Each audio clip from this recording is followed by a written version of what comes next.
Chapter 990. Husband and wife Eladir, resplendent in his ceremonial attire, stepped onto the altar, his presence commanding attention. He took his position, ready to officiate the union of Gaia and Michael, a smile of warmth and genuine happiness adorning his face. Gaia's eyes never left Michael, her heart swelling with a mixture of awe and love. In her eyes, he was the epitome of strength, grace, and regal charm. She marveled at how handsomely he wore his tuxedo, the subtle hints of medieval flair adding a touch of mystique to his already captivating presence. As she stood before him, Gaia couldn't help but feel overwhelmed by the beauty of the moment. The island, adorned with exquisite decorations, seemed to come alive with vibrant colors and delicate details, creating a picturesque backdrop for their union. The soft glow of the three moons cast a magical radiance over the scene, enhancing its ethereal quality. In Gaia's eyes, Michael was not just a Dark Lord. He was her beloved, her partner, and the man who had captured her heart. She had never imagined meeting someone like him, someone who saw beyond her titles and embraced her for who she truly was. His love and devotion made her feel cherished and valued, like a queen in his presence. As she stood beside him on this momentous day, Gaia felt an overwhelming sense of fulfillment and contentment. This was the happiest moment of her entire life, a culmination of their journey and the beginning of a new chapter filled with love, adventure, and shared destiny. As Eladir began the ceremony, Gaia's gaze remained locked with Michael's. Their eyes spoke volumes, expressing a depth of connection and understanding that surpassed words. In that moment, surrounded by loved ones and embraced by the enchanting ambience, Gaia knew that she had found her true happiness. She was ready to embark on this extraordinary journey with Michael, hand in hand, for all eternity. Eladir stood before the couple, his voice carrying a soothing warmth as he began to speak, his words laced with wisdom and sincerity. Dark Lord, Gaia, today we gather to celebrate the union of two souls, bound together in love and commitment. Marriage is not just a union of hearts but a promise to journey through life hand in hand, facing both joys and challenges together. He paused, allowing his words to sink in, and continued. In the grand tapestry of life, it is not only during the happiest times that the bond of marriage grows stronger. It is in the face of adversity, the storms that test our resolve, that we discover the true strength of our connection. It is during these moments that the foundation of trust, respect, and unwavering support is forged. Eladir's voice resonated with a sense of reverence as he continued. Marriage is a sacred commitment, a sanctuary of love and understanding where two souls find solace in one another's embrace.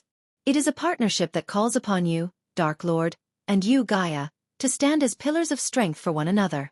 To lift each other up in times of doubt, to provide solace in moments of sorrow, and to celebrate each other's triumphs.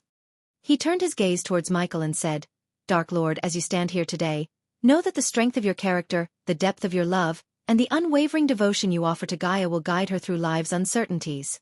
It is through your actions and your unwavering support that you shall inspire her to be her best self, to flourish and thrive. Eladir's eyes shifted to Gaia, a gentle smile gracing his lips.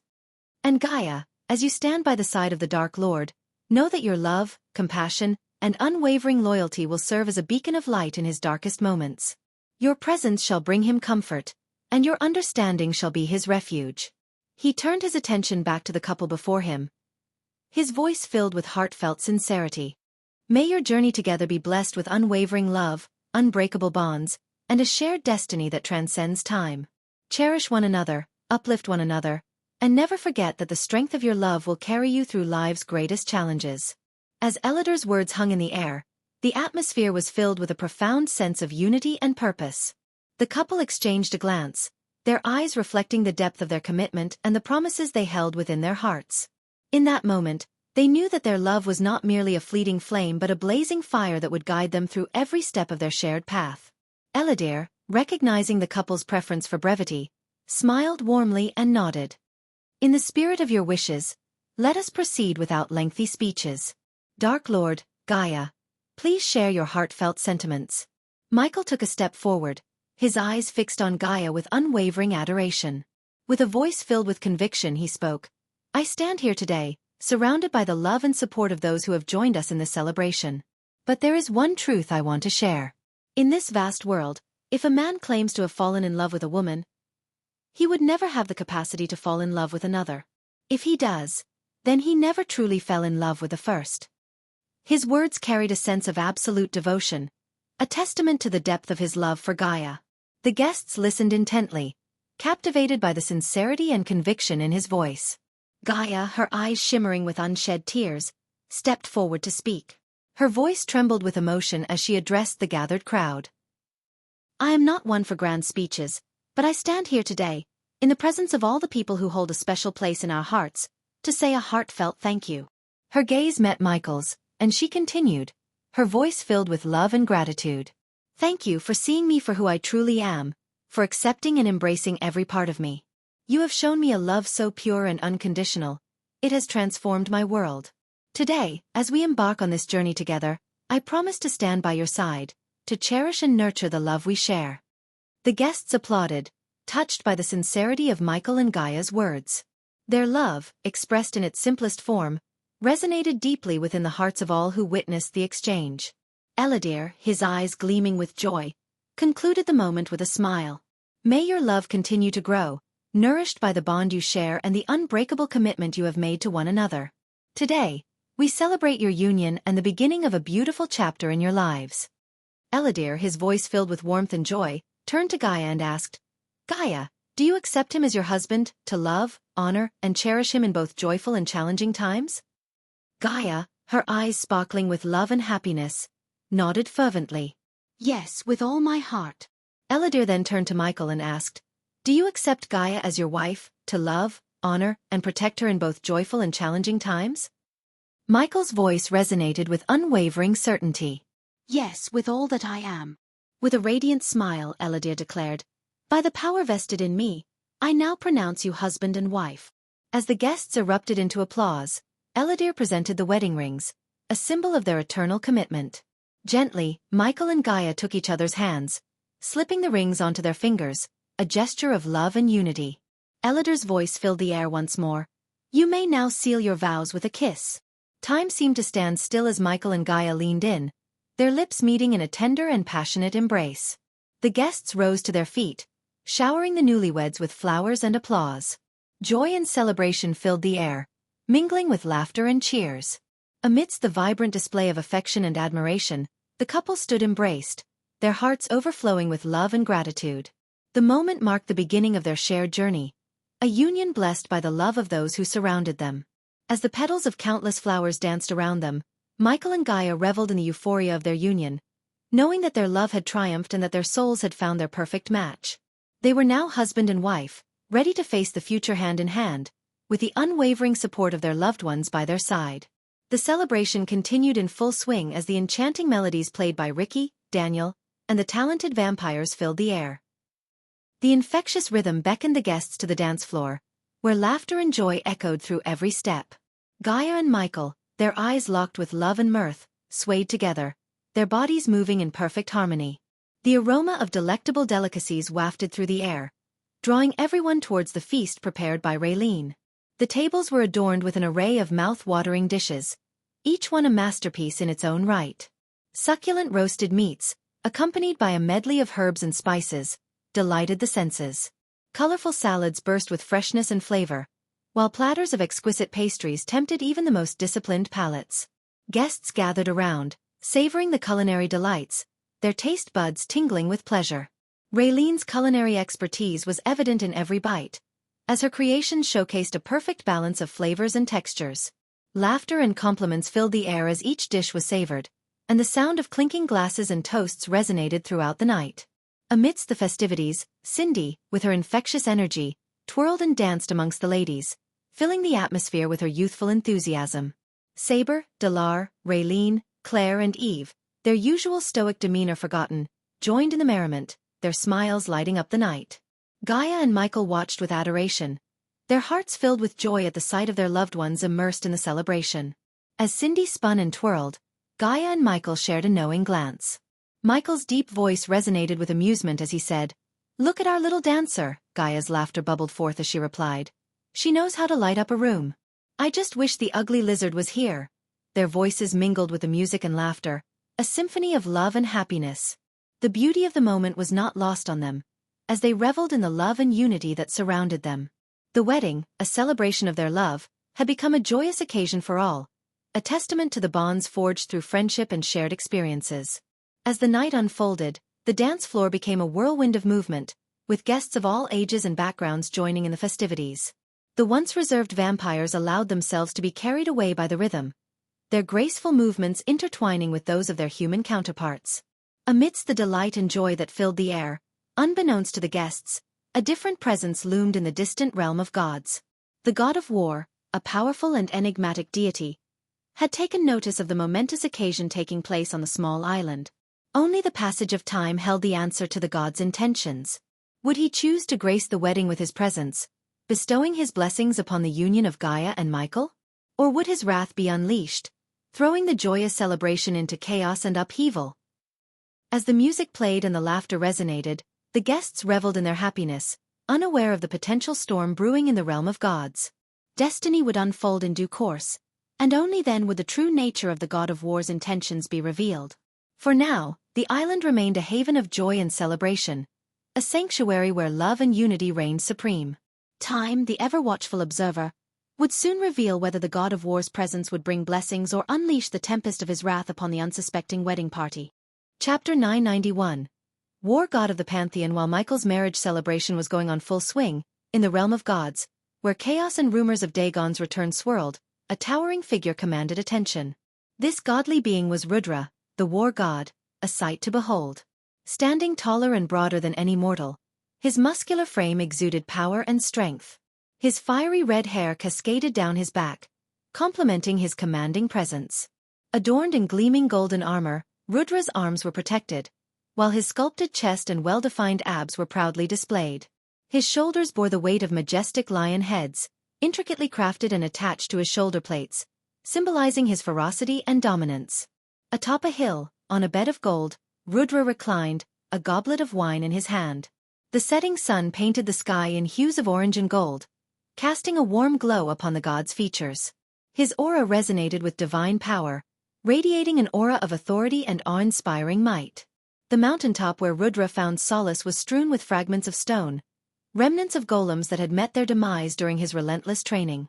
Each shattered piece bore testament to the god's formidable strength and unwavering dedication to his craft. In this tranquil moment, Rudra, the embodiment of war and battle, found respite. The world outside may have been plagued by chaos and rumors, but here on his golden throne, he could bask in the glory of his own divinity. As Rudra reveled in his pocket dimension, an intrusive light pierced through the serenity. Annoyance etched upon his features, he shook his head disapprovingly, disrupted from his cherished moment of relaxation. Gradually, the luminous glow transformed into the ethereal figure of a woman with radiant golden hair. "Seraphine, I don't recall extending an invitation to my domain," Rudra asserted with a commanding voice that resonated like thunder. "We have discovered the graces of the gods trapped in the mortal realm, Rudra," Seraphine disclosed, her tone carrying a mixture of astonishment and concern. Unfazed by Seraphine's news, Rudra exhibited no emotions, except for his irritation at having his peaceful time disturbed by the goddess of information. "Good for you," he retorted dismissively, reclining once more upon his opulent golden bed, deliberately averting his gaze from Seraphine. "They were imprisoned within the temple of the god of darkness, and Dagon has released them," Seraphine divulged.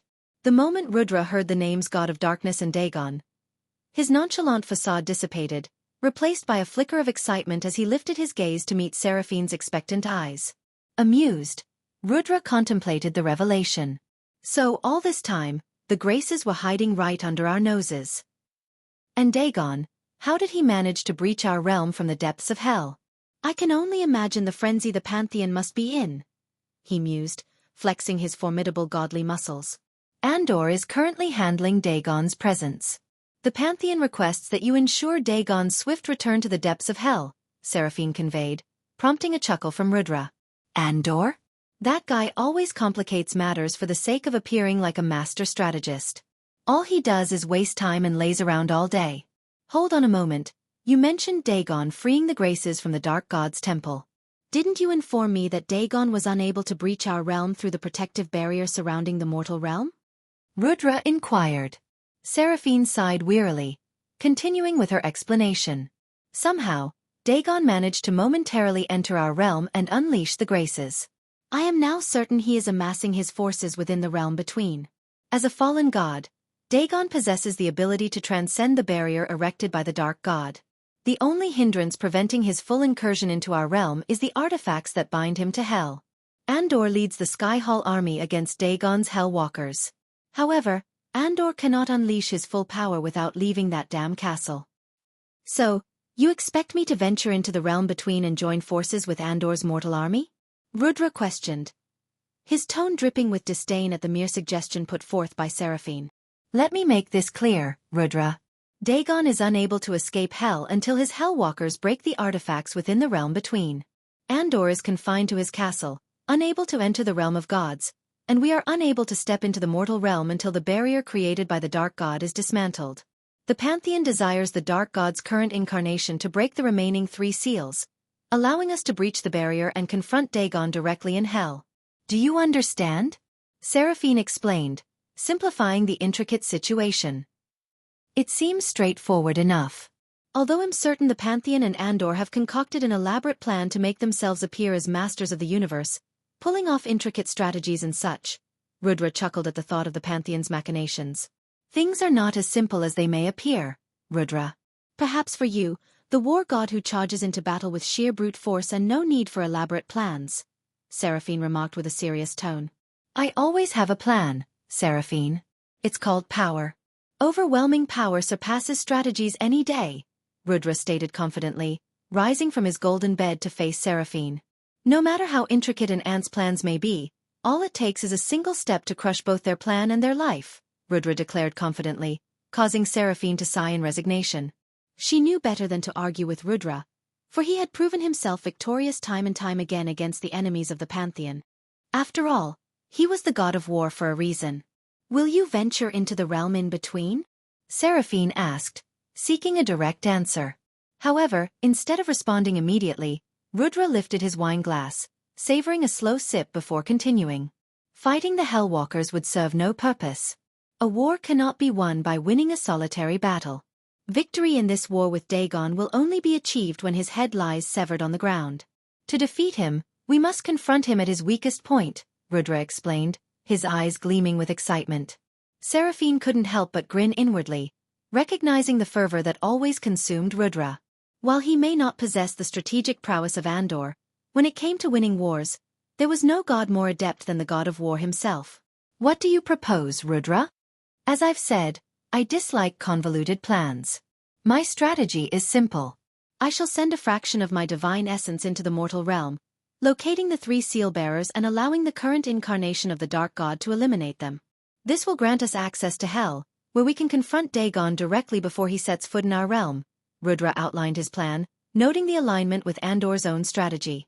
Normally, Seraphine would never involve Rudra and Andor in the same endeavor, for their mutual animosity ran deep. However, time was of the essence, and the Pantheon needed Rudra's formidable presence. What about the Dark God? What do you intend to do with him? Seraphine inquired, her curiosity piqued.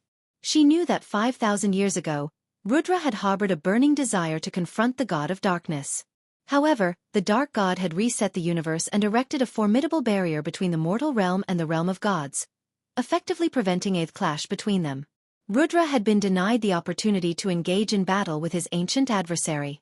But now, with Rudra's power to send a sliver of his grace through the weakened barrier following the demise of several seal-bearers, the long-awaited clash between the god of darkness and the god of war seemed feasible. What is he up to in the mortal realm? Rudra inquired, withholding his own plan involving the god of darkness for the time being. He is getting married, Seraphine revealed, causing Rudra to click his tongue in response. Then I shall wait. I am not an asshole and have no desire to disrupt a wedding. Let him embark on this new chapter of his life without interference, Rudra declared, devoid of any ill intentions towards the god of darkness. You are aware that he cannot be killed without the Seraphine's sentence was abruptly cut off as Rudra interjected.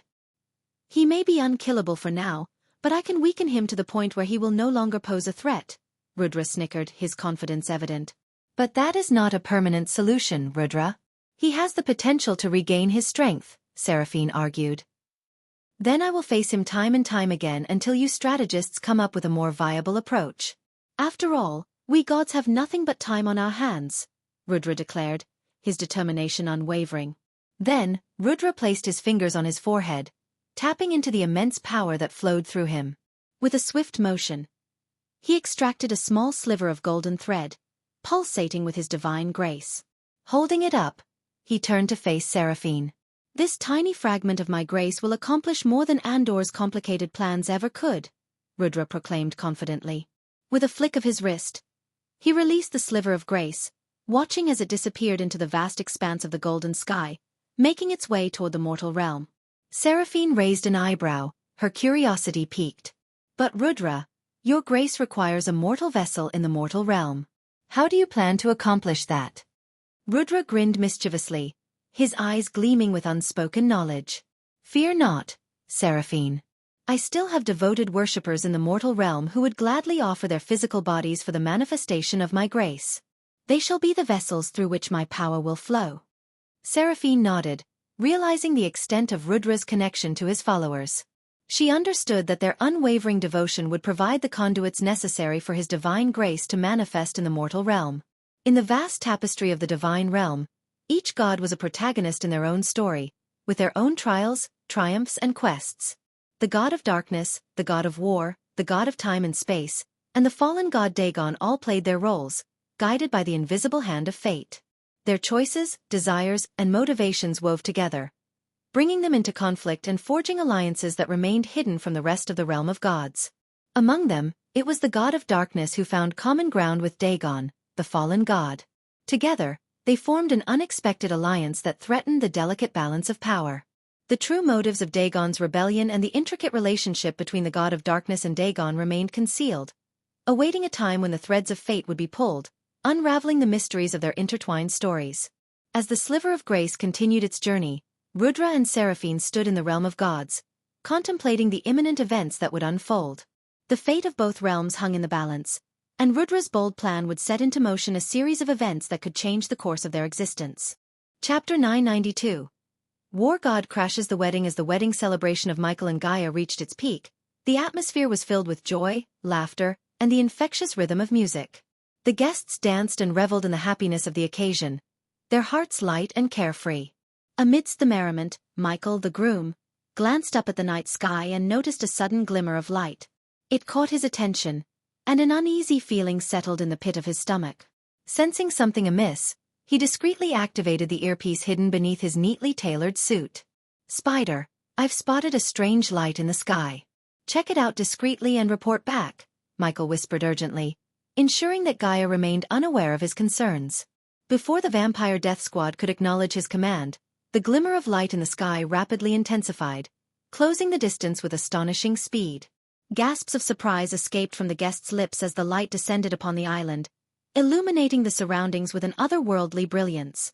The arrival of this unexpected visitor left everyone in a state of shock, their festivities momentarily forgotten. Wide-eyed and speechless, they watched as the radiant figure emerged from the light, its ethereal presence captivating their attention. The air crackled with a sense of anticipation, as if the world itself held its breath in awe of this extraordinary arrival. However, the true nature and purpose of this enigmatic visitor remained a mystery, shrouded in uncertainty. The scene was frozen in time, with whispers of speculation and trepidation circulating through the crowd. The joyous celebration now stood at a crossroads, its path veering into the realm of the unknown. As the golden light dissipated, revealing the figure within, a hushed silence fell over the crowd. The guests' eyes widened in astonishment as they beheld the sight before them. An orc unlike any they had ever encountered. His crimson skin stood out in stark contrast to his intricate white and blue tattoos that adorned his muscular physique. Tusks protruded from his mouth, and numerous piercings adorned his body, glinting ominously under the moonlight. The orc's eyes blazed with an otherworldly light, radiating an aura of power that sent shivers down the spines of those who stood in his presence. Without a second thought, Saber lunged forward, determined to end the life of this uninvited guest. But before Saber could even reach the orc, a powerful gust of wind erupted from the orc's body, sending the valiant warrior hurtling backward. The sheer force of the blast sent Saber flying off the island, his body crashing into the waters below. The destructive wind tore through the surroundings, obliterating everything in its path, causing chaos and throwing the remaining guests off balance. Michael, paralyzed with shock and disbelief, couldn't help but feel a sense of awe. He couldn't discern the orc's cultivation level, but the overwhelming power emanating from the orc was palpable, leaving Michael and the others in a state of trepidation. With an instinctive surge of protective energy, Michael swiftly stepped in front of Gaia, his eyes blazing with determination. Two dark beams shot forth from his gaze, cutting through the air with an ominous hiss. "Eladir, activate the runes," Michael commanded, his voice laced with urgency. In response to his command, the three portals, positioned at the edge of the island, burst into life, emanating a brilliant light that grew in intensity. A powerful pulling force gripped the guests, drawing them towards the portals against their will. The wedding scene was suddenly thrown into chaos as bewildered and frightened cries filled the air. "Everyone, hold on! We need to get out of here!" Michael shouted, his voice barely audible above the turmoil. Shock and disbelief etched across the faces of the guests as they found themselves helpless, unable to resist the overwhelming power radiating from the enigmatic orc. The once jubilant atmosphere had been replaced with a sense of vulnerability and fear. In the midst of the pandemonium, Michael shielded Gaia, his beloved wife, with his own body, sheltering her from harm. His focus never wavered as he directed his dark beams toward the menacing orc, determined to confront this formidable foe head-on. The once joyous wedding scene was abruptly thrown into chaos as the power radiating from the orc engulfed the island. Gasps of astonishment filled the air as guests stumbled backward, their faces etched with shock and disbelief. "What the hell is happening?" Trista exclaimed, her voice trembling with fear. Tiberius, wide-eyed and bewildered, looked around in disbelief. "Who is this? Why can't I move?" Arya, her hand shaking, whispered in disbelief, "This power. It's overwhelming. We're completely powerless." Claire, her voice quivering, managed to utter, "Take Cindy and run to the portal." Gibson tightened his grip on Cindy's hand, his voice filled with urgency. "Stay close, Cindy. We need to find safety." Corey, his expression a mix of awe and fear, muttered, "This power. It's beyond anything I've ever witnessed." Optimus, his usually calm demeanor shattered, exclaimed, "No ordinary foe. Who is this orc?" The guests, overwhelmed by the immense power radiating from the orc, looked to Michael with a mixture of hope and desperation, realizing that their only chance lay in the strength and determination of the bride and groom. The fate of the wedding celebration hung precariously in the balance as the battle between light and darkness loomed ominously overhead. The once serene wedding scene transformed into a chaotic spectacle as the power radiating from the orc overwhelmed the island. The orc's imposing presence left everyone stunned and paralyzed with fear. The very atmosphere crackled with an otherworldly energy, causing hair to stand on end and sending shivers down the spines of those present. The orc's red-skinned visage, adorned with intricate tattoos and piercings, exuded an aura of dominance and malevolence. His glowing eyes bore into the crowd, relishing the fear that danced across their faces. Michael, shielding Gaia with his body, unleashed his dark beams upon the orc, hoping to subdue the intruder. The beams of darkness struck the orc's head, but to the shock of everyone, nothing happened. The orc remained unfazed, a smug smirk etched upon his lips, defying the powerful onslaught with disdain. Gaia, realizing the urgency of the situation, summoned her celestial bow and a quiver of ethereal arrows materialized by her side. Determination replaced the fear in her eyes as she stepped forward, ready to confront the menacing intruder. The bride, radiating a blend of grace and strength, prepared herself for the battle that now threatened to overshadow her wedding day. Amidst the chaos, guests stumbled and scrambled for cover, their movements hindered by the overpowering presence of the orc. Their attempts to rally against the intruder proved futile as the force emanating from the orc left them weak and powerless, their limbs heavy as if burdened by invisible chains. The once immaculate wedding venue now bore the scars of the chaotic upheaval. Tables and decorations lay in disarray, tossed aside by the gusts of wind that erupted from the orc's very being. The vibrant flowers that once adorned the aisle were trampled underfoot, petals scattered like remnants of a shattered dream. "Now, Eladir!" Michael shouted, his voice filled with urgency and determination. In response, Eladir clenched a golden crystal in his hand, crushing it with a resounding crack. As the crystal shattered, the pulling force emanating from the portals multiplied several folds, causing the air to tremble with their intensity. The portals, now unleashed with unprecedented power, surged with an insatiable hunger, greedily drawing everything in their path towards their swirling depths. The orc, his eyes fixed on Michael, proclaimed with a chilling certainty, I am only here for the god of darkness. With a flick of his wrist, 3 figures materialized out of thin air before the orc. Among them stood Samuel, the gray-haired butler of the Winston family, his neatly combed hair contrasting with the chaos unfolding around him. The sight of Samuel stunned Michael, his mind reeling with the implications of the orc's words. But before Michael could react, the orc's lightning-quick movements outpaced his reflexes. In one swift motion, the orc seized Samuel by the neck, using the helpless butler as a shield. A malicious grin danced upon the orc's face as he directed Michael's own dark beams towards Samuel's head. Time seemed to slow as the dark beams pierced through Samuel's skull, shattering bone and unleashing a crimson spray of blood. The lifeless body crumpled to the ground, an innocent victim caught in the crossfire of this ruthless battle. Amidst the chaos, the scene unfolded with a stark contrast. On one side, the portals, their power amplified, exerted an irresistible force, tugging at everything in their path. Tables, chairs, and decorations were ripped from their positions, uprooted by the voracious pull. On the other side, a battle of immense power and stakes played out. Michael, shielded by darkness, stood alongside Gaia, his eyes filled with fury. The orc, a formidable adversary, remained resolute, his aura pulsating with a malevolent energy that rendered everyone around him weak and powerless. In this tumultuous clash between the forces of chaos and order, the island became a battleground of conflicting energies. The portals greedily devoured the surroundings, tearing apart the remnants of the once serene wedding scene. And amidst the swirling chaos, the battle between Michael and the orc raged on, with bloodshed and despair marking the unfortunate path they tread. The vampire death squad landed on the island with swift precision, their presence a glimmer of hope amidst the chaos. They quickly assessed the situation, their red eyes scanning the tumultuous scene. Working together, they rallied the remaining guests, guiding them towards the portals that thrummed with an irresistible pull. Amidst the pandemonium, Michael's heart pounded with a desperate desire to save Gaia from the clutches of this immensely powerful foe.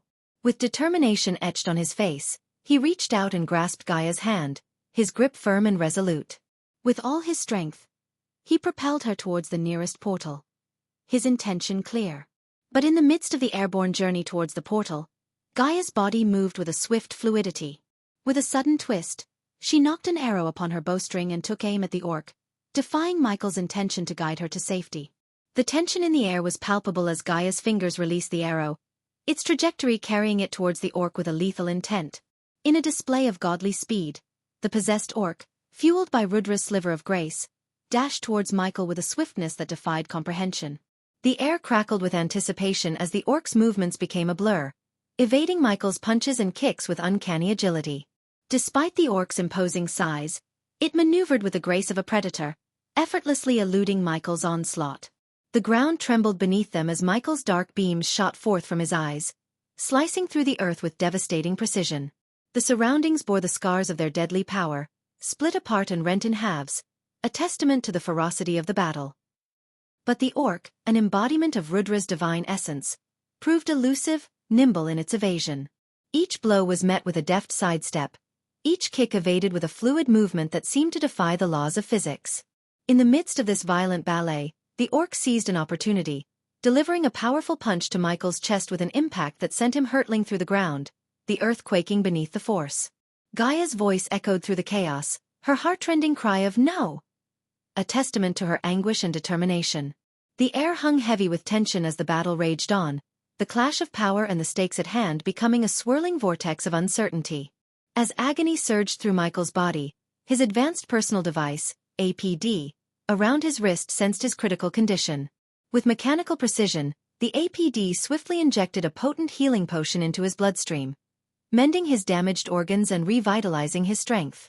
Ignoring the lingering pain, Michael rose to his feet, determination etched across his face. With a fierce resolve, he lunged forward, his hands outstretched, and the dark swords materialized in his grip, crackling with ominous energy. The orc's lips curled into a menacing smirk as he taunted, his voice laced with a mix of curiosity and sadistic glee. "Let me see the infamous god of darkness in action. Show me what you're truly capable of." The power radiating from the orc, fueled by Rudra's sliver of grace, created an aura that disrupted the very fabric of magic around them. The teleportation scrolls, a potential escape route, faltered in their effectiveness, rendered useless in the face of this overwhelming force. Rudra, in his strategic cunning, did not want the god of darkness to slip away until the remaining 2 seal-bearers, who had materialized beside Samuel, were eliminated. In this charged moment of clash and determination, the readers witness Michael's resilience and unwavering resolve. They can feel the weight of the orcs' taunts and the pulsating energy that surrounds them, drawing them deeper into the scene as the battle unfolds. With a swift and relentless assault, Michael swung his dark swords at the orc, determined to keep him at bay and away from Gaia. The blade sliced through the air with precision, but the orc's invisible force field proved impenetrable, rendering Gaia's arrows useless as they harmlessly bounced off the ethereal barrier. In a moment of triumph, Michael managed to land a shallow cut across the orc's chest, causing blood to spatter in the air. However, the strength of the orc's skin astonished Michael, as the wound appeared far less severe than anticipated. The orc's taunting laughter echoed through the chaos, further fueling Michael's determination. Suddenly, the orc's grip tightened around Michael's hand, restraining his movements.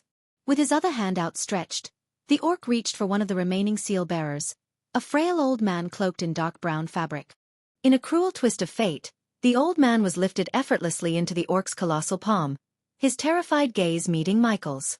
As the orc's power overpowered Michael's resistance, he helplessly watched as his own hand, guided by the orc's malevolent will, slashed across the seal-bearer's head. Blood erupted, painting a macabre scene of horror as the head was severed, the lifeless eyes staring into nothingness. The orc's triumphant voice reverberated through the chaotic battleground, chilling the air. 2 down, 1 to go. Overwhelmed by the orc's otherworldly strength, Michael felt as though he was battling a force beyond comprehension. Every move he made seemed feeble in comparison, as if pitted against an unstoppable entity. Chapter 993. Is she a god too? With a wicked smile, the orc, now fully possessed by Rudra's sliver of grace, raised his hand to the sky, invoking the power of the gods. A golden lightning bolt crackled and materialized in his grasp, pulsating with immense energy. With a swift motion, he plunged the bolt deep into the ground, unleashing a cataclysmic explosion of raw power. The force of the explosion sent shockwaves rippling through the island, shattering the surroundings and throwing everyone into disarray. Gaia, caught in the midst of the chaos, plummeted from the sky, crashing violently onto the ground. Her vision blurred, a mixture of pain and disorientation gripping her as she struggled to regain her bearings. Through her hazy vision, Gaia glimpsed the orc, his speed unfathomable, closing in on Michael. The air crackled with malevolence as dark flames erupted from Michael's body, consuming everything in their path. The searing heat licked at the surroundings, devouring the once vibrant landscape in a dance of destruction. Gaia's heart pounded in her chest as she watched in horror, her voice lost amidst the chaos. The scene unfolded before her eyes with vivid intensity, each detail etched into her memory. The orc's savage charge, Michael engulfed in those dark, merciless flames. The dark flames roared with an insatiable hunger, engulfing the grassland surrounding Michael and Gaia. The intense heat radiated from the flames, raising the temperature to unbearable levels. The orc, its skin melting and bubbling under the scorching onslaught, seemed unfazed by the agony it should have been experiencing. Instead, a sinister snicker escaped its deformed mouth as it extended its hand towards the last remaining seal-bearer. The young man in white robes cried out in terror as the orc's hand closed around him, the searing heat of the dark flame seeping into his very being. His anguished screams pierced the air, a haunting testament to the merciless fate that awaited him. The dark flames consumed him relentlessly, reducing his form to a pile of hot ash, leaving nothing but remnants of his existence. As the life force of the third seal-bearer was extinguished, a sudden rumble echoed through the sky. For a fleeting moment, a crack tore open the sky, a glimpse into a realm beyond mortal comprehension. The crack shimmered with an otherworldly light, hinting at the immense power and consequence tied to the seal-bearer's demise. However, as quickly as it appeared, the crack closed, leaving behind only a sense of foreboding and uncertainty. The orc stood tall, its form grotesquely transformed as its skin melted away, revealing the raw skeletal structure beneath. In this macabre state, the orc raised its hands, bony fingers extended towards Michael. Countless golden lightning bolts crackled to life, surging forth with malevolent intent. Michael, recognizing the imminent danger, summoned a responsive shield around him. The shield, translucent and glowing with a vibrant blue hue, materialized just in time to intercept the incoming lightning bolts. However, the power behind the orc's attack proved overwhelming, as the bolts shattered the shield like fragile glass, penetrating through to strike Michael. Agony seared through Michael's body as the lightning coursed through his veins. Blood tainted the corners of his lips as he coughed it up, his strength waning with each passing moment. Paralysis gripped his limbs, rendering him helpless against the orc's relentless assault. With a chilling smirk, the orc raised its hand, exerting a force that pulled Michael closer. His feet dragged across the ground as he was lifted effortlessly by his neck, suspended in the grip of his merciless adversary.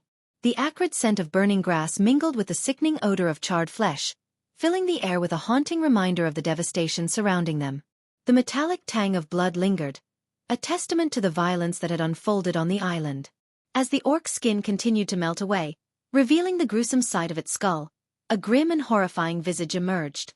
Its eye sockets held an otherworldly glow, and the lack of flesh on its face heightened the eeriness of its presence. Disappointment laced the orc's voice as it shook its skull-like head. "Not impressed," it uttered, its voice laden with mockery. The grip around Michael's neck tightened, constricting his airway and leaving him gasping for precious breaths. Summoning his remaining strength, Michael called upon his dark swords. One of the swords began to levitate toward his outstretched arm, a last-ditch effort to regain control of the situation. However, the orc, swift and cunning, swatted the sword aside, redirecting its trajectory towards Gaia. The hilt of the sword struck Gaia with a resounding thud, knocking her unconscious before she could even rise to her feet. Panic and concern flashed in Michael's eyes as he gasped for air, his voice strained. "Who are you?" he managed to rasp, his words carrying a mixture of defiance and desperation. As Michael's thoughts raced, he knew that the time had come to initiate Plan D, the contingency he had devised for facing an adversary of insurmountable power. Just as the weight of the situation began to settle upon him, the sky above them rumbled with a newfound intensity, as if in response to his desperate plea. Amidst the stormy clouds, a golden light broke through the darkness, illuminating the scene with an ethereal glow. To their astonishment, the once turbulent seas surrounding the island turned eerily calm, contrasting the tumultuous skies above. With a thunderous boom, the golden light descended from the heavens, its brilliance fading gradually to reveal the figure of Nithroel, the Empress of Ar. Her golden locks billowed around her like a halo, and she stood adorned in intricately crafted golden armor that covered her from neck to toe. Every movement exuded an aura of divine power and grace, marking her as an otherworldly goddess.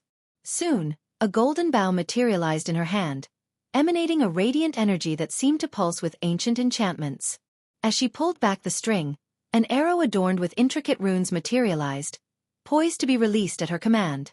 The mere sight of her presence instilled a sense of awe and reverence, for she embodied a force that transcended mortal comprehension. Nithroel's voice resonated with a commanding authority that seemed to shake the very foundations of the island. "Let him go, Rudra. Your fight lies somewhere else," she declared, her words echoing through the air and reaching every corner of the island. The power behind her voice carried a weight that commanded attention and respect. As her words hung in the air, a golden aura enveloped Nithroel, radiating from her being like a shield of divine energy. The orc, possessed by Rudra's sliver of grace, stared at her with a sliver of surprise emerging in his glowing eyes. The unexpected turn of events momentarily caught him off guard, questioning the path he had taken. The tension in the air was palpable as the Empress and the possessed orc locked eyes, each representing a formidable force in their own right. The outcome of this encounter held the potential to reshape the course of events, and the witnesses on the island stood frozen, captivated by the clash of powers unfolding before them. The orc, now barely recognizable as a humanoid figure, threw aside Michael's limp body and turned its attention fully towards Nithroel. The last shreds of skin clung to its smoking, charred body, as if defying the intense heat of the dark flames that consumed it. From the mouth of the orc, Rudra's voice resonated, carrying a mix of calmness, excitement, and a sliver of surprise. "I can see you've regained your grace, Nithroel, the goddess of hunt. How long has it been since we last saw each other?" The words flowed from Rudra with a calculated ease, as if he relished the encounter, savoring the chance to face his former ally. Nithroel responded to the orc, now possessed by Rudra, with a cold and stern tone. "Leave this realm, Rudra. You have no right to be here," she stated, her voice devoid of any warmth or sympathy. Her gaze remained fixed upon the deteriorating figure before her. Rudra's voice, still emanating from the orc, grew even calmer and more playful. Slow down with the threats, Nithroel. Yes, you may have regained your grace, but you are not as strong as you used to be, he taunted. The excitement in his voice was tinged with a hint of superiority, as if he believed he held the upper hand. Nithroel's response was icy and resolute. Perhaps I cannot defeat you in your true form, Rudra, but I can still overcome this vessel that holds your grace. And time is not on your side. The dark flames that consume your vessel will soon bring its demise, she retorted, her words carrying an unwavering determination. Rudra, his presence fading within the crumbling vessel, snickered with a mixture of amusement and satisfaction. Ah, Nithroel, my task in this mortal realm is now complete. I have no mind to stay any longer, he remarked, his voice betraying a playful undertone. However, underlying his words was a genuine concern for the goddess standing before him. Choose your side carefully, Nithroel, Rudra warned, his voice devoid of sympathy. You wouldn't want to lose your grace once again. His words carried a subtle caution, a reminder of the consequences she might face if she aligned herself against the pantheon. Nithroel, her gaze unwavering, met Rudra's gaze with determination. I have made my choice, Rudra, she declared with unwavering resolve. I have left the pantheon and chosen to remain in the mortal realm. You needn't worry about me. Her response carried a resolute conviction, a statement that she had made her stand and was prepared to face the consequences of her decision. Though Rudra's concern for her was not evident in his voice, there was a flicker of admiration in his gaze, acknowledging the strength of her resolve. As the possessed orc's body crumbled to the ground, consumed by dark flames and reduced to a heap of smoldering ash, a golden light emerged from within. It shimmered and danced in the air, casting a soft glow upon the chaotic scene. Nithroel, her gaze fixed upon the dissipating light, watched as it slowly ascended towards the heavens, leaving the mortal realm behind. With a faint sigh of relief, she knew that Rudra's sliver of grace had departed, returning to its rightful place. The once vibrant wedding decorations now lay in ruins, charred and scattered across the grassy ground. The once jubilant atmosphere had been replaced by an eerie stillness, broken only by the soft crackling of smoldering embers. The bride and groom, their bodies sprawled motionless, were a stark contrast to the beauty they had exuded moments ago. Nithroel stepped cautiously over the remnants of shattered pillars and torn fabrics, her footsteps leaving imprints in the ash-covered ground. She approached the unconscious couple, her expression a mixture of concern and determination. With a gentle touch, she checked their pulses and found them to be faint but steady. A sense of relief washed over her as she realized that their lives had been spared in the midst of the chaos. Surveying the scene, Nithroel knew that there was much work to be done. The aftermath of this tumultuous encounter would not be easily forgotten. As Michael's consciousness slowly returned, he rose to his feet, his gaze immediately fixating on Gaia, lying unconscious nearby. With a mix of relief and concern etched on his face, he quickly made his way to her side, gently cradling her in his arms. Nithroel watched this intimate moment, understanding the depth of their connection and the strength it brought them. She respected their need for a moment of solace, a respite from the turmoil they had endured. But she also knew that there were questions to be answered, decisions to be made. As Michael's eyes met Nithroel's, she could see the weight of the recent events reflected in his gaze. The god of darkness, his presence formidable, acknowledged her with a nod, a silent recognition of the necessity to speak. Nithroel's voice, calm yet resolute, broke the silence. We have much to discuss, she declared, her tone carrying a weight of urgency and purpose. Chapter 994. Finally learning about Andor as the wind howled and the darkened sky hinted at an impending storm, Michael and Gaia stood alongside Nithroel on the edge of the mountain where their paths had first crossed. The Empress of Aur gazed into the distance, her eyes seemingly carrying the weight of ancient knowledge. In the pregnant silence, it was Michael who finally broke the stillness, his voice laced with curiosity and a touch of apprehension. Who are you really? And who was that attacker? Nithroel turned her gaze towards Michael, her expression calm yet tinged with a profound understanding of the gravity of their situation. That was Rudra, the god of war, she replied, the mere mention of his name coinciding with a distant rumble of thunder that echoed through the ominous sky.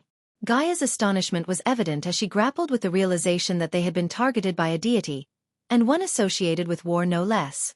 However, both she and Michael sensed that Rudra's intentions went beyond mere destruction, and that he had manipulated Michael as a pawn in his game, forcing him to take the lives of 3 seal bearers, including the butler of the Winston family. With a hint of uncertainty, Michael posed a question that had lingered in his mind ever since their first encounter. Are you also a god? His eyes held a flicker of recognition, sensing an inherent power within Nithroel that surpassed that of ordinary mortals. Although her aura bore similarities to the possessed orc's energy, it seemed to radiate with a slightly lesser intensity.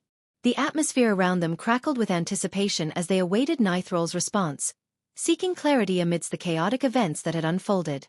I was once a god, indeed. But now, I am but a fallen deity. Nithroel's voice carried a hint of melancholy that mirrored the sadness reflected in her eyes. Gaia, her frustration palpable, interjected with a grumble. Why the hell did that bastard ruin our wedding? When did we piss off the god of war? Meanwhile, Nithroel sighed, her gaze still fixed upon the distant horizon. He did not attack you directly. He used your husband as a means to break the seals, Nithroel clarified. As a goddess, she possessed knowledge beyond mortal comprehension. She understood that if Rudra truly intended to kill Ghost, he could have done so. While killing a god's vessel would only result in their soul seeking a new host, there was no denying that Rudra's purpose was not to end Michael's mortal existence. Perhaps his intentions shifted upon encountering Nithroel, but it was evident that his aim had been to manipulate Michael into eliminating the seal-bearers. The seals. Michael's brow furrowed in confusion. Yes.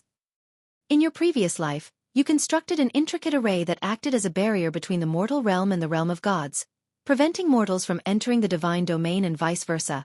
Nithroel began to unravel the complexities of the situation.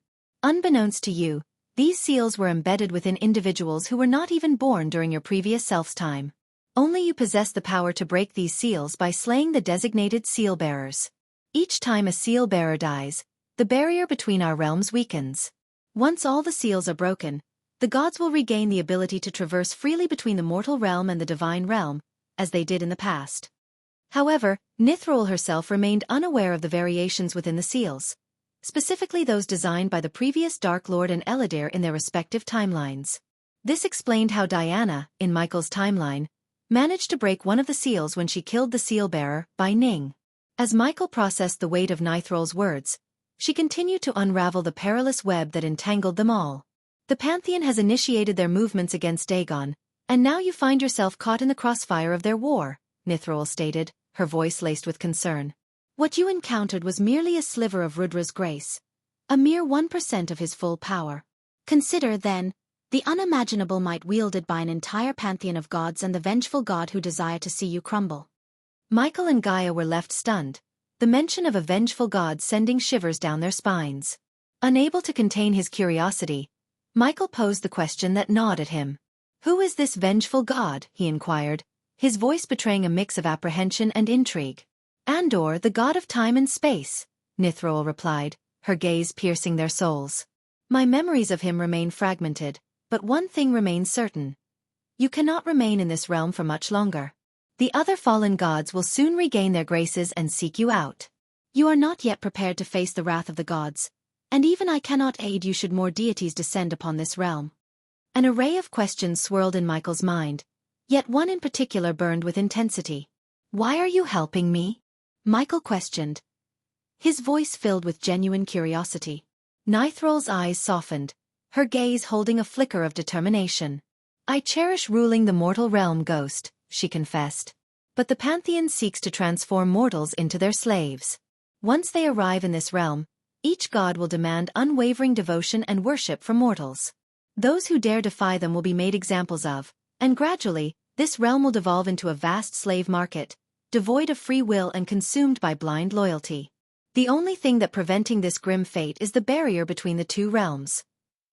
As Nithroel's words resonated within him, Michael recalled a haunting dream he once had, a glimpse of a world devoid of free will, where people existed as mere puppets. He couldn't help but wonder if that nightmarish vision was a consequence of the Pantheon's rule over the mortal realm. The weight of their predicament settled upon them like a suffocating fog, casting their future into uncertainty.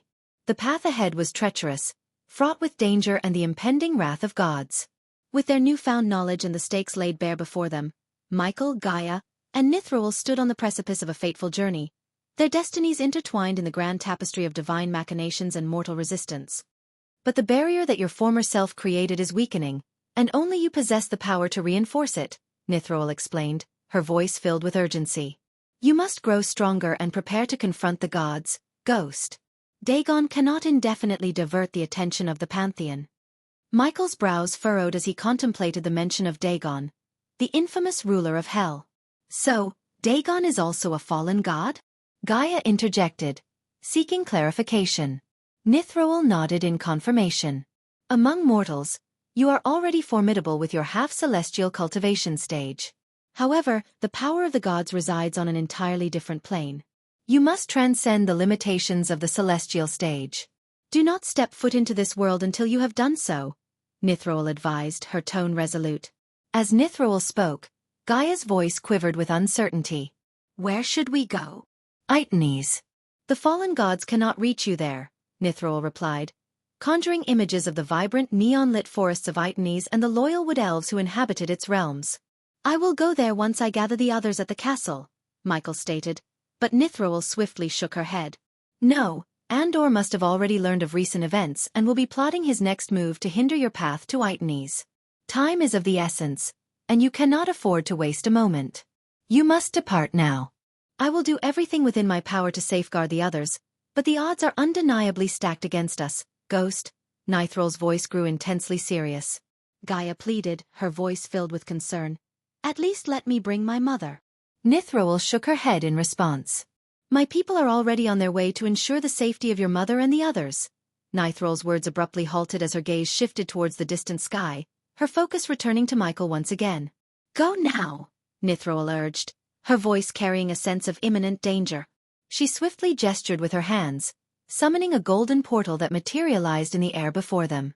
Feeling the urgency in the goddess' words, Michael tightly grasped Gaia's hand and guided her toward the shimmering vortex. However, before stepping into the swirling portal, he turned back to face Nithroel, his eyes filled with curiosity. Why would you risk yourself to help me, Nithroel? Your assistance puts you in grave danger, Michael questioned, his voice tinged with both gratitude and concern. A gentle smile curved Nithroel's lips as she met his gaze. By aligning myself with you, Ghost, I stand a chance of maintaining my dominion over the mortal realm. If the Pantheon emerges victorious, we all suffer the consequences, she replied, her tone resolute. Raising her hand, Nithroel unleashed a sudden gust of wind, propelling Michael and Gaia forward, propelling them forcefully into the awaiting portal. The ethereal gateway closed behind them, leaving Nithroel behind. In that fleeting moment, as Michael and Gaia disappeared into the unknown, Nithroel stood tall, her golden hair dancing in the wind. With unwavering determination, she prepared to face the oncoming storm, knowing that her alliance with Michael carried the weight of both their destinies and the fate of the mortal realm itself. With a swift and fluid motion, Nithroel summoned her golden bow, a gleaming masterpiece crafted with intricate detail. Her grip tightened around the polished wood as she notched an arrow, its tip adorned with ancient runes of power. Drawing the bowstring back, she took aim at the distant sky, her eyes locked onto the approaching figures of the fallen gods. A surge of divine energy coursed through her, heightening her senses and honing her focus. The arrow she released soared through the air, defying mortal limitations as it streaked across the vast expanse with unerring accuracy. It traversed a tremendous distance, seemingly defying both time and space. As the arrow cut through the air, a tempest began to brew, dark clouds rolling in to amplify the brewing chaos.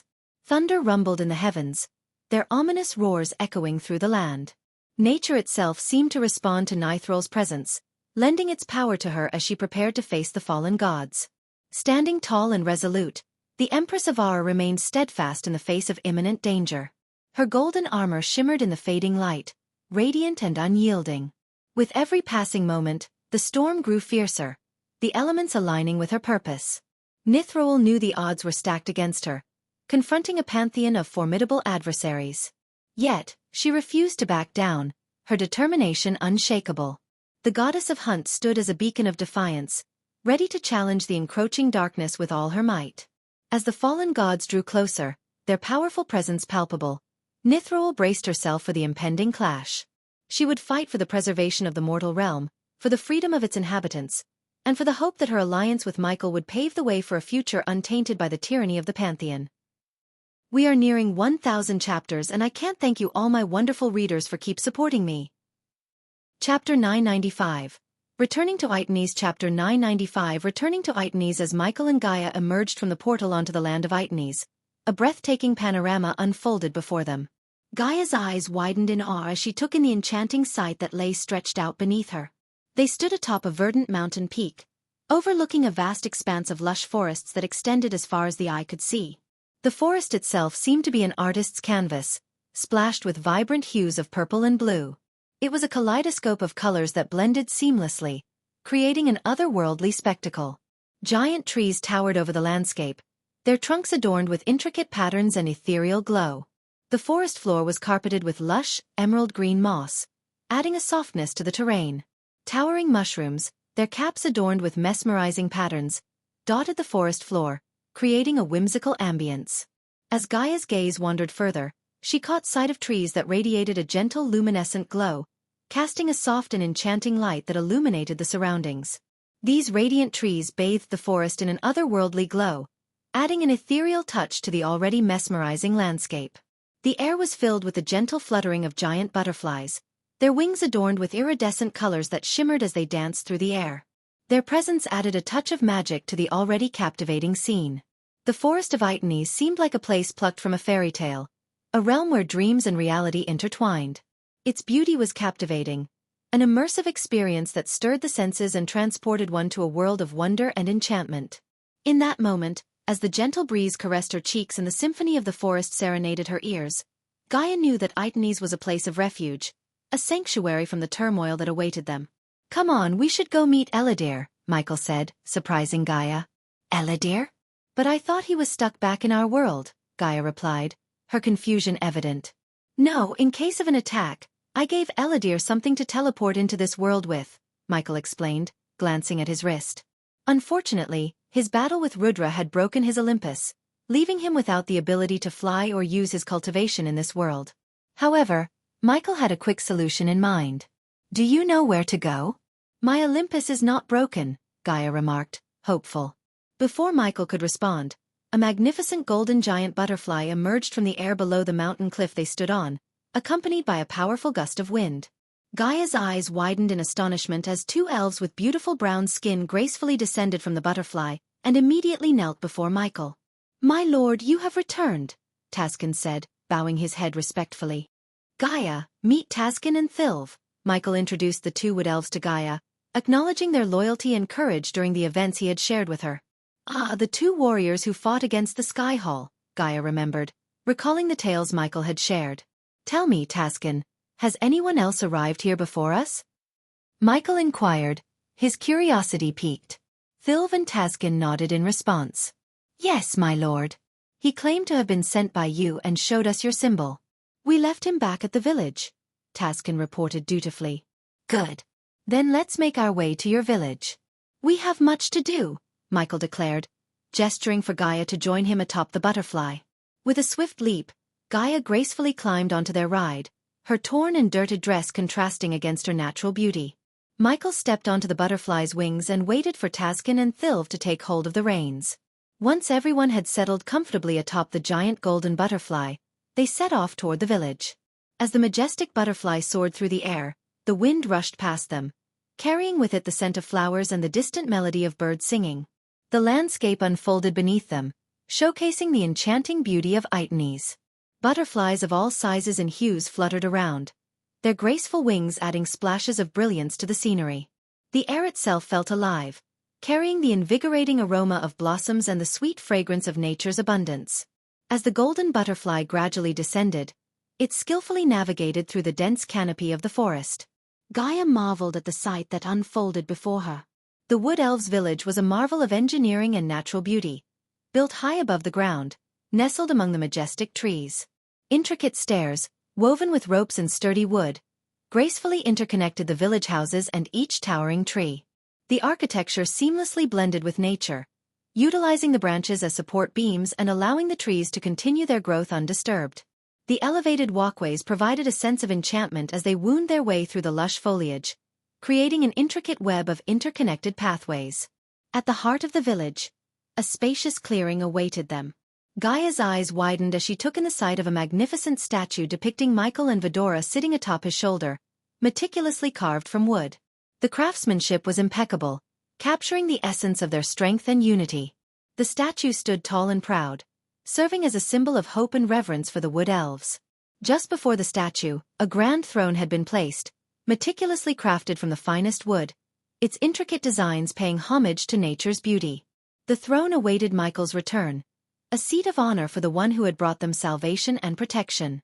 As the golden butterfly gracefully landed in the clearing, Gaia's gaze shifted toward the awaiting wood elves. They stood there, dressed in vibrant garments that mirrored the colors of the surrounding forest, holding baskets filled with an array of freshly picked flowers. Their eyes gleamed with anticipation and gratitude, for they had been eagerly awaiting Michael's return. With smiles on their faces, the wood elves approached, gently placing the flowers from their baskets at Michael's feet. The air was filled with a delicate fragrance as if nature itself had released its essence in celebration of their arrival. Gaia was moved by the genuine warmth and joy emanating from the wood elves. It was evident that Michael's presence held great significance for them, as he represented their protector, their leader, and their hope for a brighter future. As Michael stood among the wood elves, his gaze fell upon Taskin and Thilv, who were bringing Eladir towards him. Eladir, still wearing his once golden robes that were now muddied and torn from his escape, looked worn and weary. He had journeyed through the portal, passing through the forge in Demon's Grave and utilizing a special teleportation scroll that Michael had provided. The three of them, Michael, Eladir and Gaia, wore solemn expressions, their minds still reeling from the events that had transpired during their wedding. It was unfathomable to them that a god had appeared and attacked Michael, manipulating his hands to strike down 3 seal-bearers. As Michael surveyed the village, his eyes scanning for someone in particular, he finally spoke up, addressing Taskin. "Taskin, where is Kirat?"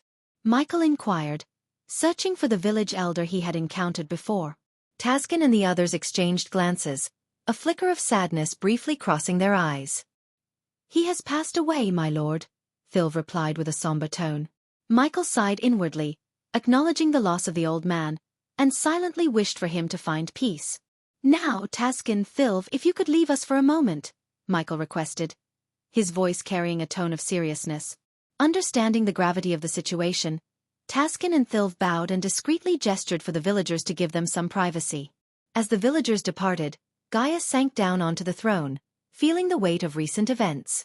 She took a deep breath, preparing herself for what was to come. "What's the plan?" Gaia asked, her voice filled with determination. In response, Michael accessed his system storage and retrieved 2 golden parchments. "If we are to return to our world as soon as possible and face these gods head-on, we need everyone ready and prepared," Michael explained. However, Eladir's brow furrowed upon hearing the mention of gods. Although he had come across brief references to the realm of gods in ancient texts, his knowledge on the matter was limited. Observing Eladir's perplexed expression, Michael proceeded to share all the information Nithril had disclosed, including the startling revelation that the renowned Empress of Aur was, in fact, a fallen god. After comprehending the information shared by Michael, Eladir found himself stunned. The revelation that Michael was entangled in a war between the Pantheon and Dagon, a fallen god turned ruler of Hell, was a shock in itself. Curiosity gnawed at Eladir as he voiced his question, seeking understanding. "Why do these fallen gods wish to fight you? Are they also under the influence of the Sky Hall?" he inquired. Gaia echoed Eladir's sentiment, expressing her own confusion. "I'm wondering the same thing," she chimed in. Michael pondered their inquiries, his mind analyzing the situation. "If I'm correct, these fallen gods were living among us as mortals. So if we have angered them in some way, they may seek retribution now that they have regained their graces somehow," he explained. "That 4-handed monstrosity must have something to do with all of this," she growled, her thoughts consumed by the fallen god's presence. Gaia's frustration flared as she mentioned the 4-handed monstrosity known as Dagon. Michael concurred, his gaze focused on the bigger picture. "We still lack a clear understanding of these fallen gods and how to confront them. However, until I ascend to higher levels of godhood, our options will remain limited," he stated. Gaia rose from the throne, joining Michael's side. Her concern for his safety was evident as she spoke. "But you can't face the gods alone, and we, as mortals, won't stand a fucking chance against them, even if we reach the celestial stage," she said, emphasizing the need for assistance in the upcoming battles. Eladir, observing the interaction, knew that Michael always had plans in motion. Despite the unexpected appearance of a god, which caught everyone off guard, Michael had contingency plans in place. These plans facilitated the escape of his subordinates from the island, and even included strategies to confront death itself. "That's why I insist on rallying all our forces," Michael declared, lifting one of the parchments to display a map labeled with the name Itanes on one part. "This parchment contains valuable insights that will aid me in advancing to higher stages of godhood," he continued. Then, he raised the second parchment, which exclusively depicted a map of the outside world. "And this one," Michael added, "holds the knowledge of energy deposits that can expedite your path to the celestial stage, along with the others."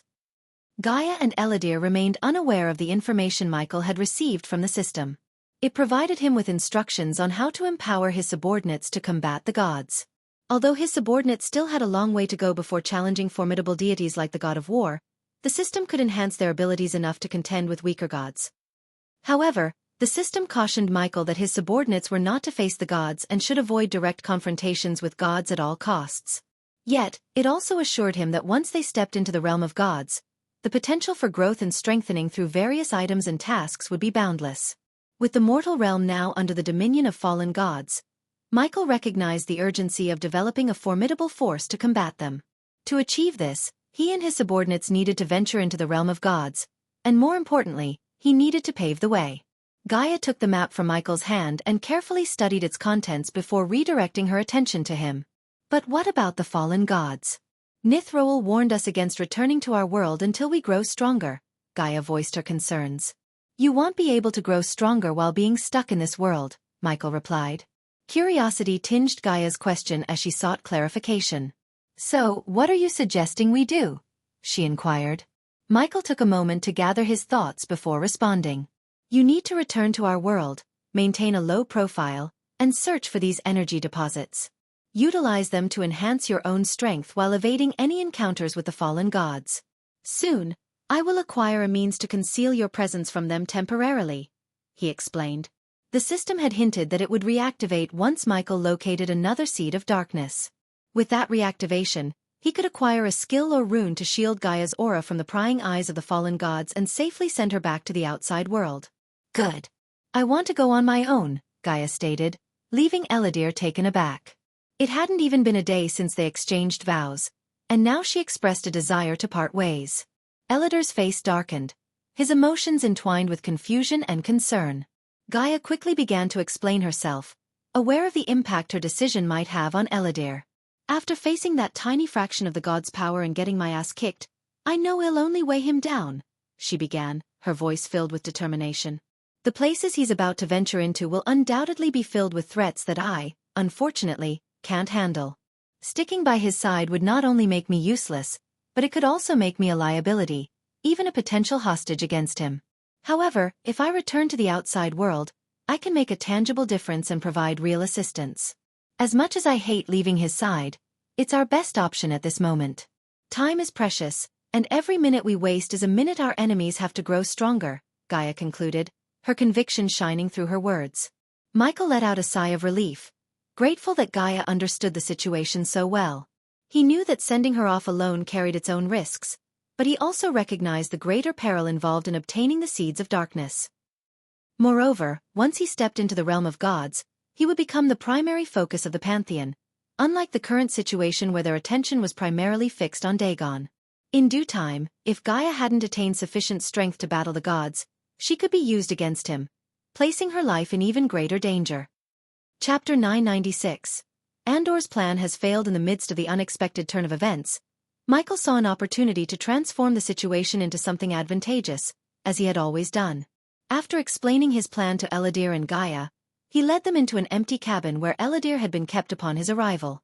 As Gaia entered the dimly lit room, her eyes widened in shock and surprise at the sight that greeted her. Two majestic suits of armor standing before her. "I had hoped to present this to you under different circumstances, but now you need it more than ever," Michael said, his voice steady and determined. Stepping closer to the armor he had specifically crafted for Gaia, Michael gently took her hand and guided it to rest upon the chest plate. The moment her hand made contact with the armor, she felt a faint vibration coursing through it. Gradually, the individual pieces of the armor began to shift and separate, creating an opening for Gaia to step inside. With a simple flick of her hand, Gaia's clothing transformed into sleek black robes, perfectly matching the armor. Stepping into the waiting armor, she felt a peculiar sensation as the pieces enveloped her, fitting snugly against her form. Gaia couldn't help but be amazed at how the armor seemed to meld seamlessly with her body, granting her an extraordinary sense of connection. With a mere thought, she commanded the armor to encompass her head, and in an instant, the helmet formed, concealing her face behind an imposing black skull visage. Eager to explore the capabilities of her newfound armor, Gaia took a confident step forward, mentally urging the armor to unveil its hidden attributes.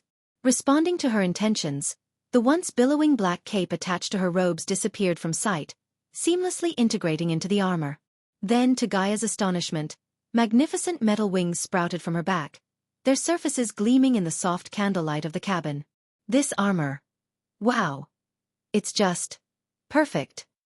Overwhelmed by the sheer magnificence of her armor, Gaia found herself at a loss for words, standing in awe as Michael, too, stepped into his own suit. The armor embraced him seamlessly, fitting him perfectly as he moved forward, testing its functionality with clenched fists. With a swift motion of his hand, Michael summoned his dark swords, which effortlessly slid into the scabbards integrated into the back of his armor. Satisfied with the smoothness of the sheathing, Michael cracked his neck and turned his gaze back to Gaia, ready to embark on their impending journey. "Let's go. We'll be setting off soon," Michael announced. With Gaia trailing behind him in her newfound armor, Michael exited the cabin with a plan to become the god he was meant to be. Michael stood at the center of the clearing, his voice resonating like thunder as he called out for Thilv and Taskin. The two wood elves swiftly made their way to him, their eyes widening in astonishment at the sight of Michael and Gaia donned in their magnificent black armor. Gaia received the map containing energy deposits, while Michael held the map containing the seeds of darkness. "My lord," Thilv and Taskin bowed respectfully upon reaching him, still captivated by the regal presence of Michael and Gaia. "Taskin, Thilv, I'd like you to meet Gaia." "My wife," Michael introduced Gaia, the wood elves quickly surmising the connection between the two. "It is our utmost honor and blessing to be in your presence, my lady," Taskin and Thilv expressed their reverence. "As long as you serve us with loyalty, prosperity shall be your constant companion," Gaia responded graciously. Michael then opened the map, directing their attention to a specific area in Itnes. Thilv and Taskin leaned in, studying the map intently before returning their gaze to Michael, awaiting further instruction. "My lord, if you permit, we have something to show you," Taskin spoke, to which Michael nodded in agreement. The two wood elves hurried to their houses and returned with a large leaf, serving as a makeshift parchment. They presented a map drawn on the dried blue leaf, which surprised Michael. "After your departure, my lord, we expanded our scouting range and meticulously mapped the surroundings. The location you mentioned houses a Sky Hall outpost, and according to messengers from the mountain tribe," Taskin began explaining. "Fucking assholes," Gaia interjected, her disdain for the Sky Hall soldiers evident. "Do you have any knowledge of their activities in that area?" Eladir inquired. "No, my lord. The place is heavily fortified, and any attempt to infiltrate would result in certain slaughter," Taskin confessed. Michael had hoped to obtain a seed of darkness without engaging in combat against the Sky Hall soldiers. However, with the realization that Sky Hall forces surrounded the nearest seed of darkness, he had no alternative but to confront them head-on. "Theta M, how many of these outposts have you discovered in your world?" Gaia asked. "To date, we have encountered 15 outposts, my lady. However, we suspect there are more concealed within the forest and uncharted territories of our world," Taskin revealed. "Eladir, remain here with them and fortify the village to the best of your abilities. Use the arch crystals if necessary," Michael issued his instructions to Eladir, placing emphasis on the importance of protecting the village. He then stored the map back in his system storage. "These Sky Hall soldiers possess something that belongs to me, and I must retrieve it," Michael stated with a grave tone, conveying the seriousness of the situation. Turning his attention to Thilv and Taskin, Michael continued, "You two remain here and continue scouting. But refrain from engaging the Sky Hall soldiers directly. If they are establishing an outpost, they must have ulterior motives, and I want to know their plans." "Yes, my lord," Thilv and Taskin acknowledged in unison. As Michael unfurled his wings, he and Gaia took to the sky, ascending with a single powerful flap. Another flap propelled them forward, soaring towards the Sky Hall outpost. During the flight, Michael's thoughts were consumed by Nithrol's words, particularly the mention of Andor, the god of time and space.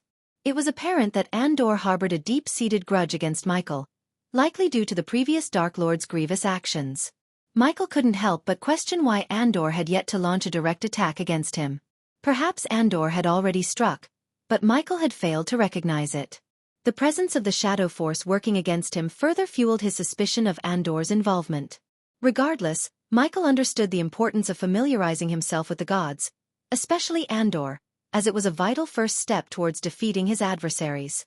Back on Andor's castle, resting upon his throne in deep contemplation, a profound frown etched upon his face, Andor observed the events unfolding on the island where the god of darkness, his sworn enemy, had held his wedding, only to be interrupted by Rudra, the god of war, his another enemy. Damn it! Andor's hand struck the armrest of his throne in an outburst of anger. As he pondered the motives behind Rudra's actions, the ethereal form of Seraphine materialized before him, her appearance seemingly too coincidental to be unrelated to the events that had transpired. The air in the castle turned icy, and Andor's gaze grew colder, radiating a palpable sense of murderous intent. "What have you done, Seraphine?" Andor's voice reverberated throughout the castle walls, laced with a chilling disdain. "We have done what should have been done long ago, Andor. The barrier has weakened, allowing the Pantheon to send their armies to confront Dagon in his realm of hell, where he holds dominion." Andor's voice resonated with a frigid and merciless tone, tinged with bitter sarcasm and anger towards the Pantheon's perceived foolishness. "Your Skyhall army shall face the Hellwalkers in the realm in between, while the Pantheon's forces confront Dagon in hell. Although we had not anticipated Dagon unleashing the graces, it has inadvertently worked in our favor. With the aid of the fallen gods, we can crush the Hellwalkers and eradicate any remaining influence of the Dark Lord in the mortal realm," Seraphine explained. However, as the goddess of information, a sense of unease gnawed at her, for everything seemed unnaturally smooth and advantageous, raising suspicions deep within her. "And have you ever questioned why Dagon released the graces, despite knowing the consequences it would bring upon him?" Andor's voice grew colder still, his desire to remain seated upon his throne waning as he fought against the urge to obliterate everything in his sight.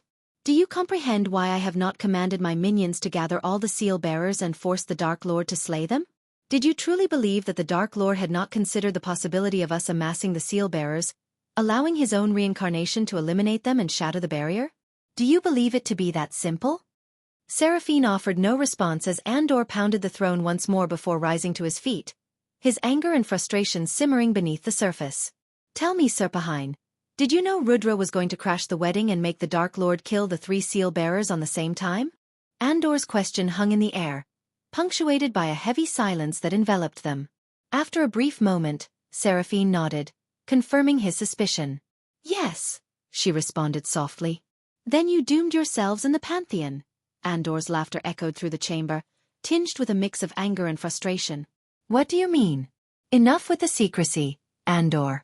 If you possess additional knowledge regarding the barrier, you must share it with us," Seraphine growled, her own frustration boiling over from being kept in the dark by Andor. "I remained secretive because I know that you and the rest of the Pantheon would only interfere with my plans. However, I never expected you to be so foolish as to seek the assistance of Rudra, a mindless brute," Andor shouted, his voice reverberating through the halls as the castle trembled beneath his fury. "He must have orchestrated it all, foreseeing this outcome," Andor muttered, his fists clenched tightly as he brooded upon the god of darkness and his intricate schemes. "I established the Sky Hall to serve as his primary adversary, the ultimate nemesis in his life. Prior to your imbecilic revelation of the god's existence, he believed that the Sky Hall was his sole enemy.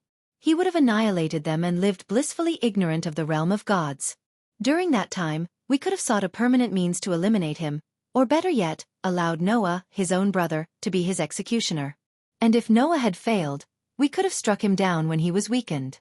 The opportunities were limitless when he believed he had no adversaries. A lion is most vulnerable when its hunger is sated." Andor's voice reverberated with anger as he explained the intricacies of his thwarted plans.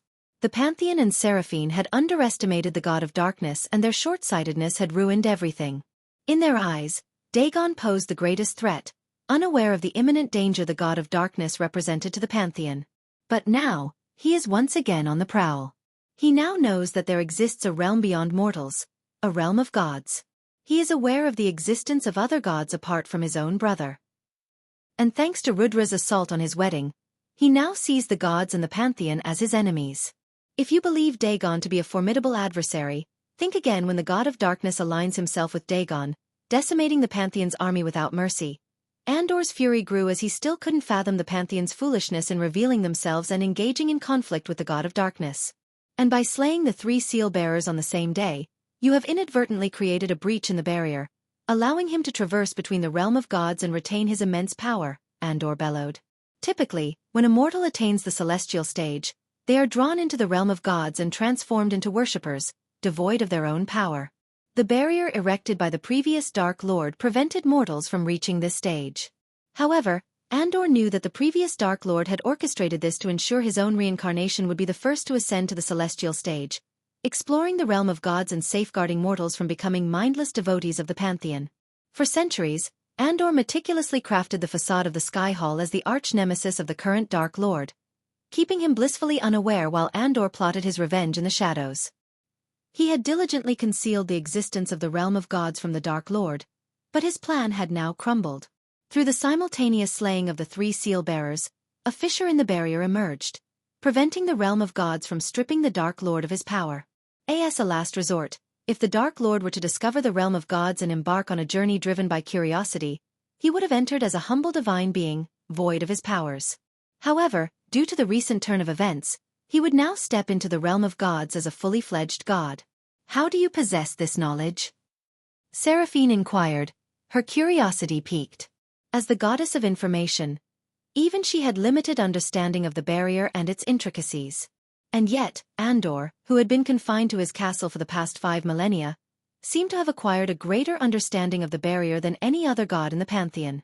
I am the fucking god of time and space, Andor declared with emphasis. For the past 5,000 years, I have devoted every moment to studying the barrier and delving into the mind of the god of darkness. Suddenly, Andor burst into boisterous laughter, a sudden shift from his previous demeanor that caught Seraphine off guard. Why are you laughing? Seraphine inquired, perplexed by his sudden change in behavior. Because now, the pantheon must work their assess off to find a means to free me from this castle, Andor chuckled. As I am your only hope in saving the pantheon from his impending wrath. Chapter 997. Making gods. After Andor's initial plan had failed due to the pantheon's hasty decision-making and their limited knowledge of the god of darkness' true threat, Andor had to resort to his backup plan. It was understandable that the pantheon underestimated the god of darkness, as they had witnessed firsthand the devastation caused by Dagon, unlike the god of darkness who had reset the universe before engaging in a full-scale war against the pantheon. However, as the god of time and space, Andor was well aware of the formidable power possessed by the god of darkness. Back in Xianxia's castle, she entered a brightly illuminated hall, clutching 2 glass cubes in her hands. These cubes housed radiant orbs of light that emitted a pulsating, immense energy. Carrying the cubes, Khaleesi proceeded towards a set of glass tubes where Evan and Alara Valrin lay submerged in a shimmering silver liquid. They were unconscious, connected to various small tubes that extended into their bodies. Outside the glass tubes, a control panel adorned with glowing runes had been constructed. A figure was busy adjusting the tubes and tinkering with the intricate mechanisms, gears, and bolts as Khaleesi approached Evan and Alara. How's the progress, Hammond? Khaleesi inquired, her gaze fixed on the young man who had been working on the intricate mechanisms. Hammond stood up and turned around, his eyes immediately drawn to the 2 glass cubes in Xianxia's hands. He instinctively reached out towards the pulsating energy, but Khaleesi swiftly intervened, preventing him from touching the glass cubes. Hammond snapped out of his daze, appearing stunned. They are indeed, Khaleesi confirmed, acknowledging Hammond's unspoken question. However, she restrained him from making contact with the cubes. Hammond seemed taken aback by the realization. They are prepared, my lady. I just need a few moments to calibrate the energy valves. But I must warn you again, I haven't tested this contraption, and I can't guarantee its functionality, Hammond cautioned. Among the various peculiar inventions he had crafted for Khaleesi, the energy transfer device was the most hazardous and volatile. It boasted an intricate array of runes and mechanisms, challenging even his brilliant mind to fully comprehend. It will work, Hammond, Khaleesi asserted with unwavering confidence. The design of this contraption had been bestowed upon her by a god, and in her experience, the god had never faltered. However, Khaleesi opted to keep the existence of this deity concealed from her mortal followers. Acknowledging Sales's assurance, Hammond cautiously extended his trembling hands. Finally, Salisi handed him the glass cubes containing 2 graces, one for Evan and another for Alara. Since these graces did not originally belong to Evan and Alara, who were mere mortals, Salisi understood that time and the proper utilization of the contraption were essential for the graces to settle within their mortal vessels. With the Dark Lord banished from the mortal realm, Salisi knew she had all the time necessary to execute her plan. Hammond carefully positioned the 2 glass cubes, each containing a grace, into the hollow spaces on the dashboard adjacent to the tubes where Alara and Evan were submerged. As he gently released his grip, a mesmerizing phenomenon unfolded before their eyes. The contraption, with its intricate mechanisms and glowing runes, seemed to come alive as it eagerly embraced the presence of the graces. With a soft whir, the contraption activated, and the hollow spaces magnetically drew in the glass cubes. The valves on the contraption's surface lit up in a symphony of vibrant colors, resembling a celestial dance. Liquids of various hues and viscosities gracefully flowed through the interconnected tubes, converging into the heart of the contraption. Soon, a golden liquid, shimmering like liquid sunlight, coursed through the tubes attached to Evan and Alara, delicately entering their unconscious bodies. It was a sight of otherworldly beauty as the golden liquid traveled through the intricate network of tubes, following its predetermined path with precision. The flow of life-giving energy slowly awakened dormant parts of their beings, infusing them with the essence of the graces. Hammond suppressed his fears and nodded in agreement. There was no turning back now. The fate of Evan, Alara, and their realm rested in the delicate balance of the contraption's intricate dance. The contraption itself seemed alive with energy, flickering and humming in synchrony with the life force coursing through its veins. Sparks danced around the intricate machinery, casting an ethereal glow in the room. It was a testament to the raw power harnessed within the contraption, a fusion of mortal ingenuity and divine guidance. Hammond, witnessing the extraordinary display before him, couldn't help but feel a twinge of apprehension. The sheer complexity and untested nature of the contraption raised concerns within him, questioning whether they should proceed. He hesitated, his gaze shifting between the flickering contraption and Salisi, who stood nearby. "Perhaps we should reconsider, my lady," Hammond finally voiced his concerns, his voice tinged with worry. "This contraption is untested, and the risks." Salisi, however, exuded an unwavering calmness and confidence. She understood the magnitude of their endeavor and the consequences of failure.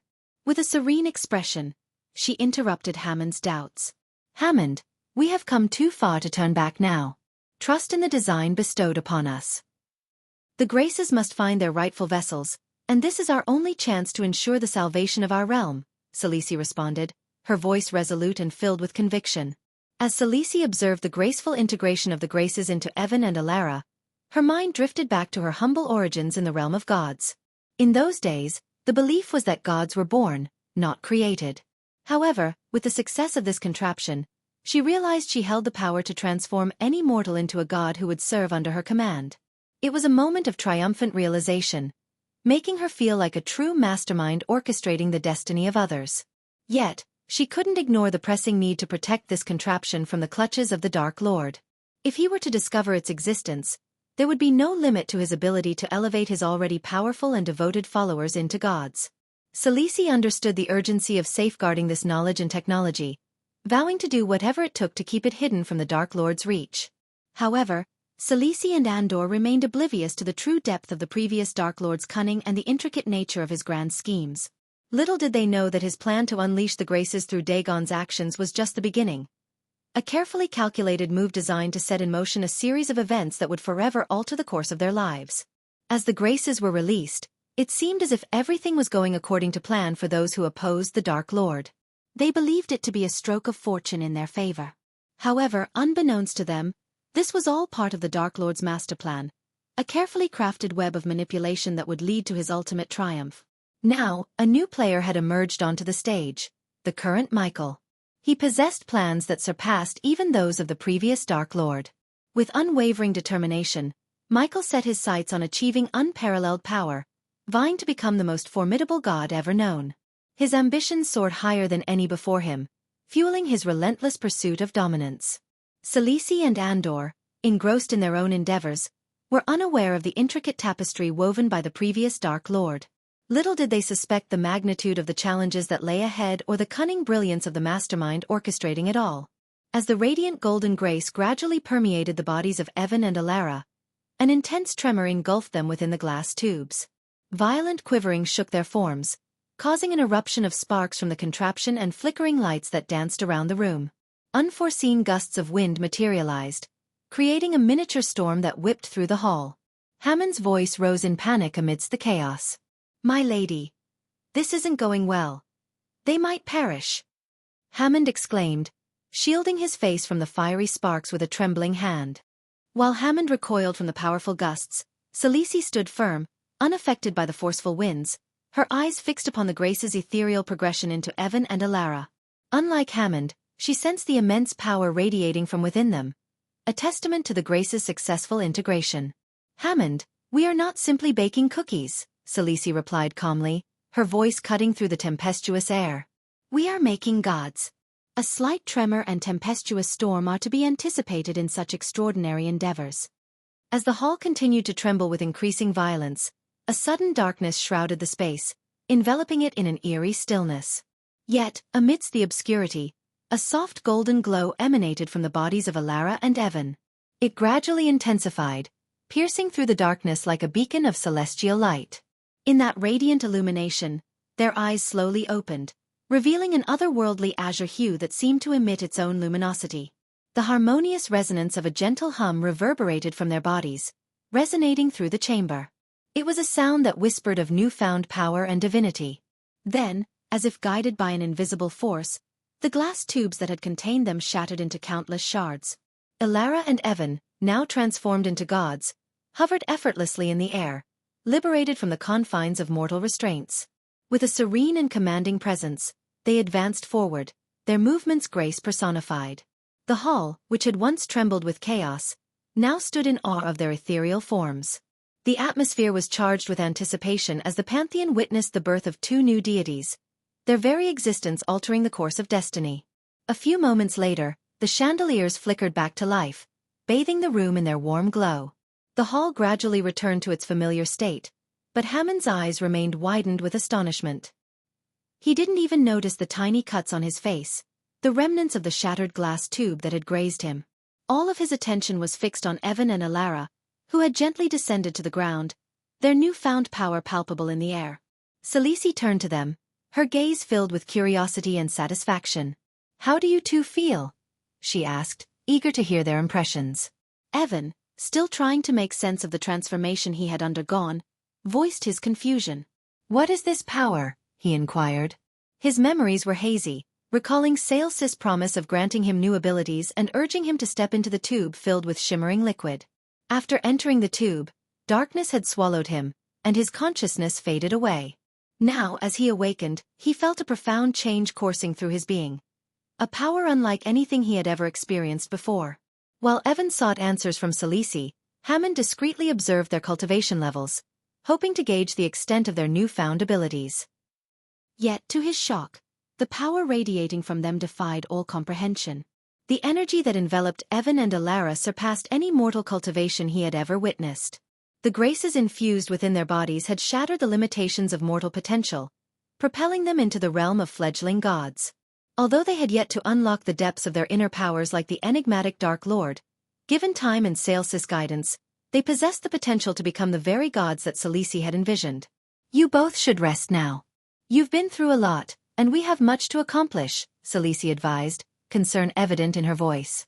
Although Celici felt a surge of delight at gaining another advantage over the Dark Lord, she remained vigilant. She understood the gravity of the situation and refused to underestimate her formidable adversary. At any given moment, the Dark Lord could seize the opportunity to turn the tables on her. Celici was well aware that underestimating him could lead to dire consequences, even risking her own life. Therefore, she was determined to stay cautious and prepared for any challenges that lay ahead. Chapter 998.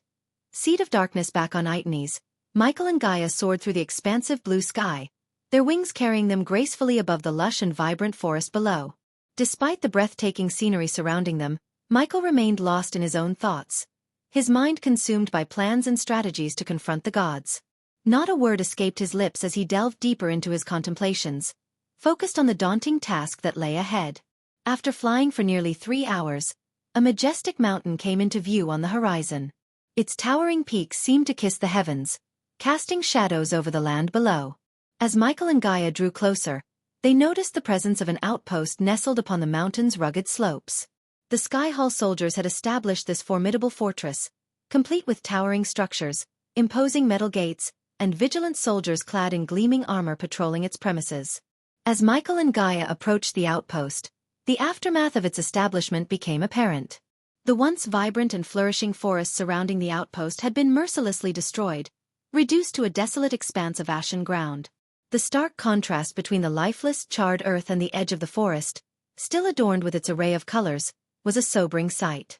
Even from above, Michael and Gaia could feel the residual heat radiating from the scorched ground. The flames set by the Sky Hall soldiers to clear the area and secure their outpost had left an indelible mark on the landscape. The scent of smoke lingered in the air, a reminder of the destruction that had taken place. As Michael and Gaia hovered in the sky, Michael's piercing gaze fixated on the outpost sprawled before him. The outpost resembled a formidable fortress, strategically positioned at the base of the tall mountain. Its towering structures, constructed with sturdy stone and reinforced with metal, stood as a testament to the Sky Hall soldiers' determination to maintain their hold on this territory. From his vantage point, Michael discerned the complex layout of the outpost. The main entrance, guarded by a pair of massive metal gates, served as the primary access point. The gates were flanked by watchtowers, providing an elevated view of the surroundings. He noticed the patrolling soldiers, clad in gleaming metal armor, marching along designated routes, their disciplined footsteps echoing through the outpost. The perimeter of the fortress was encircled by a tall stone wall, punctuated by arrow slits and battlements, offering the defenders a strategic advantage. Michael's keen eyes scanned the wall, searching for any weak points or vulnerabilities that could be exploited. He noted a section where the stones seemed weathered, a potential target for breaching the defenses. Within the outpost, Michael estimated a considerable number of soldiers, their presence indicated by the bustling activity and occasional clanking of armor. The outpost was a well-guarded stronghold, a testament to the Sky Hall soldiers' readiness to protect their position against any opposing force. Michael mentally mapped out the outpost, committing its structure and layout to memory.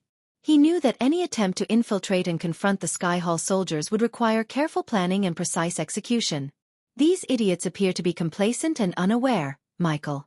We have the advantage of surprise on our side. Let's storm the shit out this outpost, Gaia suggested, her anger still simmering from the recent wedding chaos caused by Rudra. The Sky Hall soldiers seemed like the perfect outlet for her pent-up frustration. However, Michael opted for a more measured approach. Just give me a moment, Michael calmly replied, conjuring a pair of drones from his storage system with a swift motion of his hand.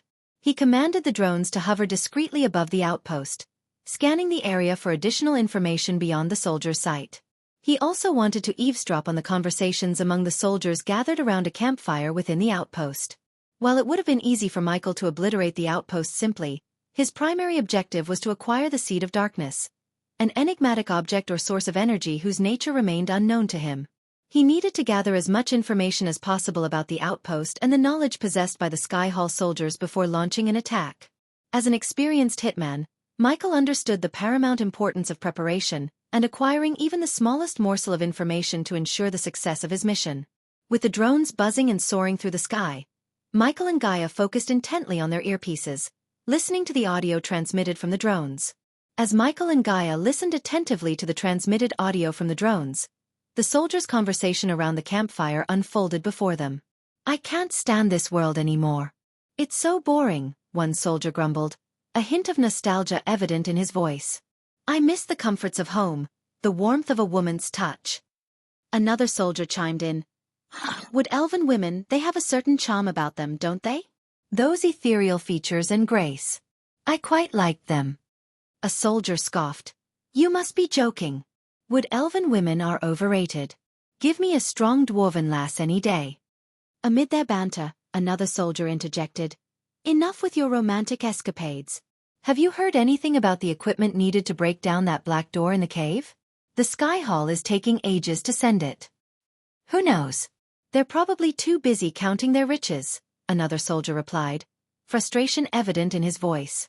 But seriously, what kind of metal is that door made of? I've never seen anything like it.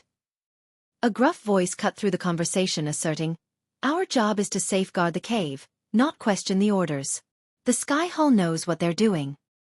"True," another soldier chimed in. "Those wood elves are no match for us anyway. Their primitive bows and arrows won't even scratch our armor." "It's laughable, really." Laughter erupted among the soldiers as they dismissed the threat posed by the wood elves. They reveled in their perceived superiority, oblivious to the impending storm that Michael and Gaia would unleash upon them. As Michael listened to the soldiers' conversation, a realization dawned upon him. The black door they spoke of, with its mysterious composition and the Sky Hall's delay in providing the necessary equipment to breach it, seemed to align with the possible location of the Seed of Darkness. A surge of excitement coursed through him, knowing that he was one step closer to achieving his goal. Turning to Gaia, he spoke in hushed tones. "We have a valuable piece of information. That black door they mentioned might be guarding what I want. We need to be patient and strike under the cover of darkness when they least expect it." Gaia nodded in agreement, understanding the strategic advantage of waiting for the right moment. Together, they planned to unleash their assault when the nightfall cloaked their movements and the soldiers would be caught off guard. While Michael and Gaia formulated their plan, the drones continued their reconnaissance. As they scanned the surroundings, one drone came across a tent where several soldiers, not wearing their heavy armor, were busily preparing food for the upcoming dinner. Michael's lips curled into a devilish smile as he plotted a devious scheme. "Look, Gaia," he whispered, his eyes gleaming with mischief. "We have an opportunity to give these soldiers a special treat." With calculated precision, Michael maneuvered the drone closer to the tent, capturing footage of the soldiers handling the ingredients and preparing the meals. His mind whirred with thoughts of infusing the food with a subtle poison, a method to weaken their ranks before their ultimate assault. The information they gathered would serve a dual purpose. Not only would it provide crucial intelligence about the outpost, but it would also facilitate Michael's plan to incapacitate the soldiers without expending unnecessary energy or risking their own safety. The realization that Itnes lacked the arch-energy or celestial energy he needed to fuel his cultivation power prompted Michael to conserve his limited resources, particularly his precious arch-energy crystals. He knew that every decision had to be strategic, and his new plan offered a means to achieve their objectives with minimal confrontation. Descending gracefully through the dense forest canopy, Michael landed gracefully on a sturdy branch of a towering tree, positioning himself and Gaia to observe the outpost from a vantage point. With a flick of his wrist, he summoned the drones back to his side, their mission of reconnaissance complete. "I can see what you are up to, but I still want to storm the outpost and kill them with my own hands." Gaia expressed her desire to storm the outpost and engage in direct combat, her fiery spirit eager for action. However, Michael remained resolute, his calm demeanor reflecting his calculated approach. "The best fight is one we win without raising our fists," he responded, his voice steady and assured. He knew that leveraging their advantage and avoiding unnecessary conflict would maximize their chances of success. As the drones returned, Michael deftly retrieved colorless vials from his system storage. Tapping the drone's undersides, he revealed a hidden compartment large enough to accommodate each vial. Placing the vials inside, he sealed the compartments with practiced ease. With the vials securely in place, the two drones resumed their flight towards the outpost. However, Michael knew that getting close enough to poison the boiling porridge cauldron undetected would be a challenge. He needed a distraction, and fortunately, his wife possessed a talent for creating chaotic diversions. "Honey, if you may," Michael playfully requested, fully aware that using the endearment would elicit a response from Gaia. As expected, she rolled her eyes and playfully punched him on the shoulder. Even in the midst of their mission, Michael took joy in teasing her and making her angry. "That sounds so cringe, I want to throw up," Gaia quipped, summoning her long bow into her hand with a swift motion. Knocking an explosive arrow onto her bowstring, she took aim at a tent situated a distance away from the food preparation area. Her intention was to create an explosion that would draw the attention of the soldiers, prompting them to rush outside to investigate. With a steadying breath, Gaia focused her aim and released the arrow. The explosive projectile soared through the air, covering a distance of at least 400 meters before finding its mark on the targeted tent. In an instant, the arrow detonated with a resounding blast, unleashing chaos within the outpost's confines. The sudden explosion jolted the soldiers inside the food preparation tent, startling them from their tasks. They hurriedly abandoned their work, rushing outside to assess the situation. The commotion spread like wildfire, causing a ripple of shock and tension among the other soldiers stationed within the outpost. "What the hell was that?" exclaimed a burly soldier with a thick beard, his eyes scanning the surroundings for any signs of danger. "I don't know, but we need to find out," responded a wiry soldier, gripping his spear tightly as he joined the others in investigating the source of the explosion. As the soldiers anxiously dispersed, their attention fixated on the aftermath of the blast, Michael seized the opportunity. Swiftly maneuvering the drones, he expertly controlled their movements, guiding them toward the various food stations scattered around the outpost. With each drone equipped to spray the poison from the concealed vials, Michael directed them to contaminate every dish, including the large cauldron of porridge bubbling over an open flame. "Let's make sure they all get a taste of our little surprise," Michael muttered, his voice filled with devious satisfaction. The drones moved swiftly and efficiently, their poison-laden sprays coating the meals, unseen by the soldiers preoccupied with the explosion. Just as quickly as they had arrived, the drones retreated into the sky, disappearing from sight before anyone could spot them. From their vantage point in the trees, Michael and Gaia observed the chaos unfolding within the outpost, the soldiers now oblivious to the impending threat lurking within their food. Michael's lips curled into a satisfied smirk, knowing that their plan was well underway. "They won't even know what hit them," he whispered to Gaia, his voice laced with a mix of anticipation and triumph. When the darkness covered the world and night fell, Michael and Gaia soared through the air toward the outpost. As they descended upon the scene, a horrifying sight greeted their eyes. The soldiers, once bustling with life, now lay sprawled across the ground, their bodies racked with pain and suffering. Some soldiers coughed violently, spewing blood from their mouths, while others remained motionless, their life forces extinguished. The once proud and formidable warriors now appeared frail and broken, their faces contorted with agony, marked by veins pulsating an ominous shade of purple. The air itself seemed tainted, heavy with the metallic scent of blood and the haunting symphony of groans and retching.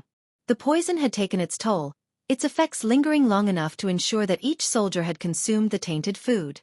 It was a slow and agonizing demise, affording them no respite from their torment. Their groans echoed through the night, accompanied by the haunting symphony of coughs and the sickening splatter of blood. Theta, Michael and Gaia observed the grim aftermath, their expressions a mix of morbid fascination and detachment. The scene before them was a testament to their meticulous planning, a reminder of the lengths they were willing to go to achieve their goal. "They got what they deserve," Michael muttered, his voice barely audible over the cacophony of suffering. As the night stretched on, the groans grew fainter, replaced by an eerie silence. The last vestiges of life slipped away, leaving only the stillness of death in its wake. The once bustling outpost now stood as a grim testament to their victory, a reminder of the power they wielded. Michael's gaze shifted towards the gaping maw of a nearby cave, a foreboding darkness that beckoned to him. He could sense that within its depths lay the answers he sought, the black door and the seed of darkness. Determination burned within him as he took a step closer, ready to embark on the next phase of his perilous journey. Chapter 999. Way to wake up the system permanently. As Michael ventured deeper into the mountain, the cavern revealed remnants of broken puppets scattered amidst the gray stones etched with mysterious runes. The sight of these fragments evoked memories of golems in Gaia's mind, prompting her to maintain a vigilant and silent demeanor.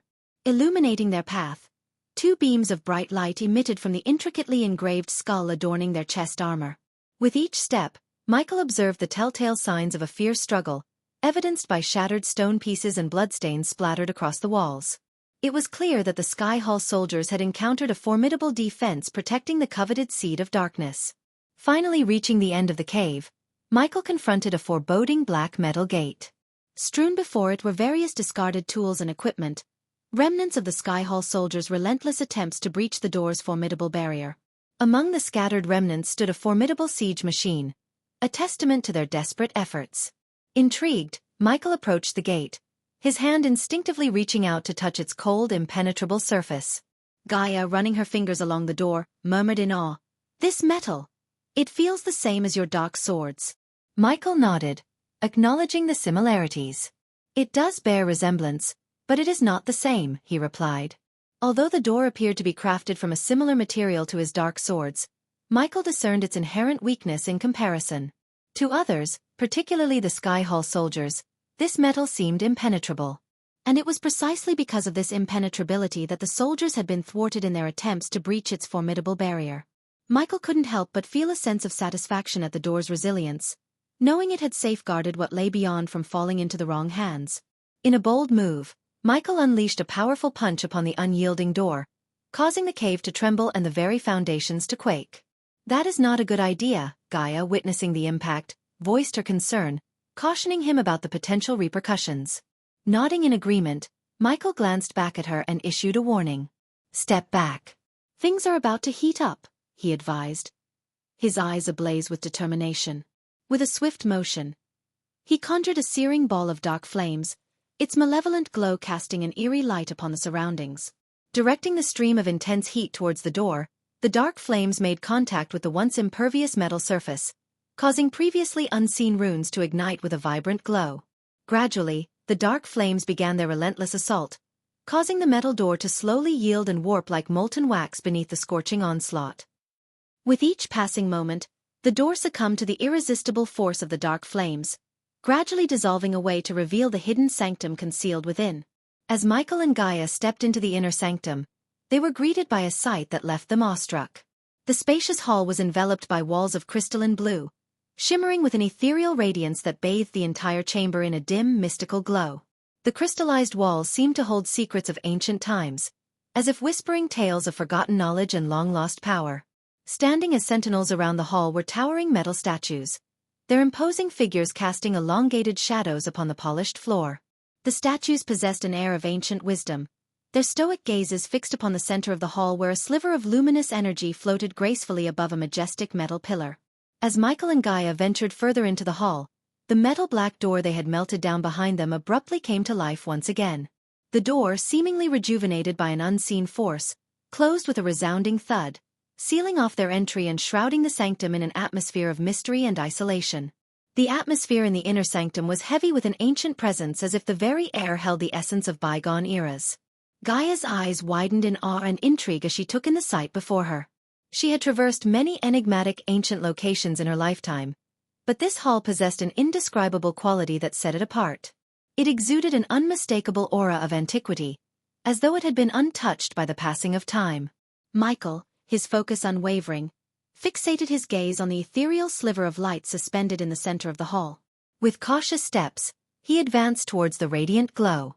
Deep within, he knew that acquiring another seed of darkness would not be a simple task. The system had revealed that he required one more seed to ascend to the next level of his godhood, and he understood the magnitude of the challenges that lay ahead. His own armor was a seed of darkness, yet he required one more to reach the next godhood level according to the system. Just as Michael had anticipated, a resounding voice reverberated through the expanse of the hall, abruptly halting Michael and Gaia in their tracks. It was a voice that bore a resemblance to that of a woman, yet it exuded an unmistakable air of authority and supremacy.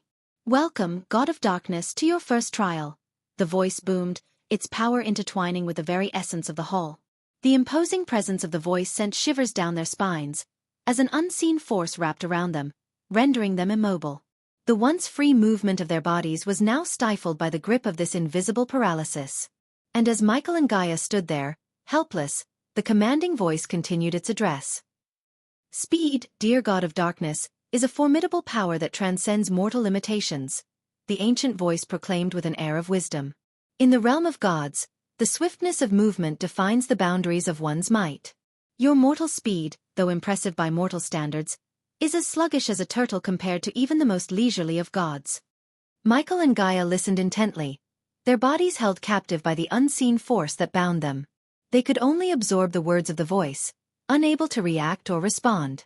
"Before you may claim the coveted seed of darkness," the voice continued, "you must prove yourself worthy by overcoming a trial that will test the very essence of your speed. Within this ancient hall lies a path fraught with challenges designed to push your limits and unlock the swiftness hidden within you. Only then shall you be deemed deserving of the seed that holds the power of darkness." The words of the ancient voice echoed in Michael's mind, leaving him with a lingering sense of uncertainty. Why was this trial necessary now, when he had obtained the dark flames without such an ordeal? He pondered the purpose behind this test of speed and its connection to acquiring the seed of darkness. The system remained dormant, unable to provide the answers he sought. Michael could only hope that once the system awakened, It would reveal the number of seeds required to awaken its power fully.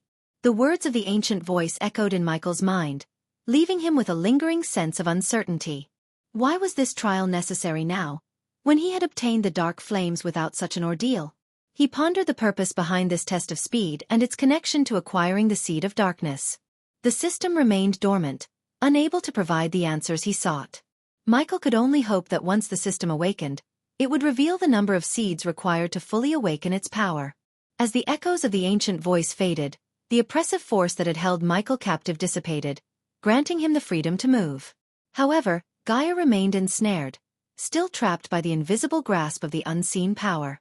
Michael's concern for her was abruptly interrupted by a chilling rustling sound that sent a shiver down his spine. Reacting with lightning reflexes, Michael instinctively leaned back, his body contorting as an arrow whizzed past him, missing his face by a mere hair's breadth. The arrow buried itself deep into the wall, its presence a stark reminder of the dangers that lurked within the shadowy recesses of the hall. With his senses heightened, Michael scanned the surroundings, his eyes darting from one corner to another, searching for the source of the arrow and the potential threats that lay hidden within the ancient sanctum. As Michael activated his environmental scanning map, he was alarmed to detect hostile entities lurking in the vicinity. Though invisible to his eyes, he could sense their presence through the rustling sounds and the powerful gusts of wind swirling around him. His heightened senses became his guiding compass as he focused on sound and instinct. Drawing his gleaming swords from their sheaths, Michael closed his eyes, relying solely on his sharpened senses. In a swift motion, he unfurled his metal wings, their magnificent expanse shimmering in the dim light of the hall. The clash of metal against wood reverberated through the air as an ephemeral figure, crafted from the very essence of nature, materialized beside him before vanishing into thin air. A voice, both enigmatic and commanding, broke the silence. If you are to face the pantheon, the first god they shall unleash upon you is lightning, the god of speed. With frustration brewing within him, Michael's voice rang out, filled with determination and curiosity. Who the fuck are you? His query hung in the air, unanswered, as a new threat materialized. Reacting swiftly, Michael took cover behind his protective metal wings, the glimmering surface shielding him from an imminent attack. This time, he managed to catch a glimpse of the assailants, peculiar wooden puppets, whose blinding speed rendered them virtually invisible. Who or what I am doesn't concern you, God of Darkness. Instead, focus on the formidable challenge before you. The puppets you currently face are mere fragments of lightning's power. Imagine the magnitude of his true form. You must grow stronger and faster, for this trial marks the beginning of your preparation for the impending battle against the gods. With each relentless strike from the invisible puppets, Michael's wings emitted sparks, bearing witness to the ferocity of their assault. Enough! But in a moment of fierce determination, Michael bellowed, commanding their onslaught to cease. Unleashing the full power of his wings, he sent the wooden puppets hurtling through the air, their hold broken. The hall plunged into an even deeper darkness as Michael invoked the death range, its ominous aura enveloping him.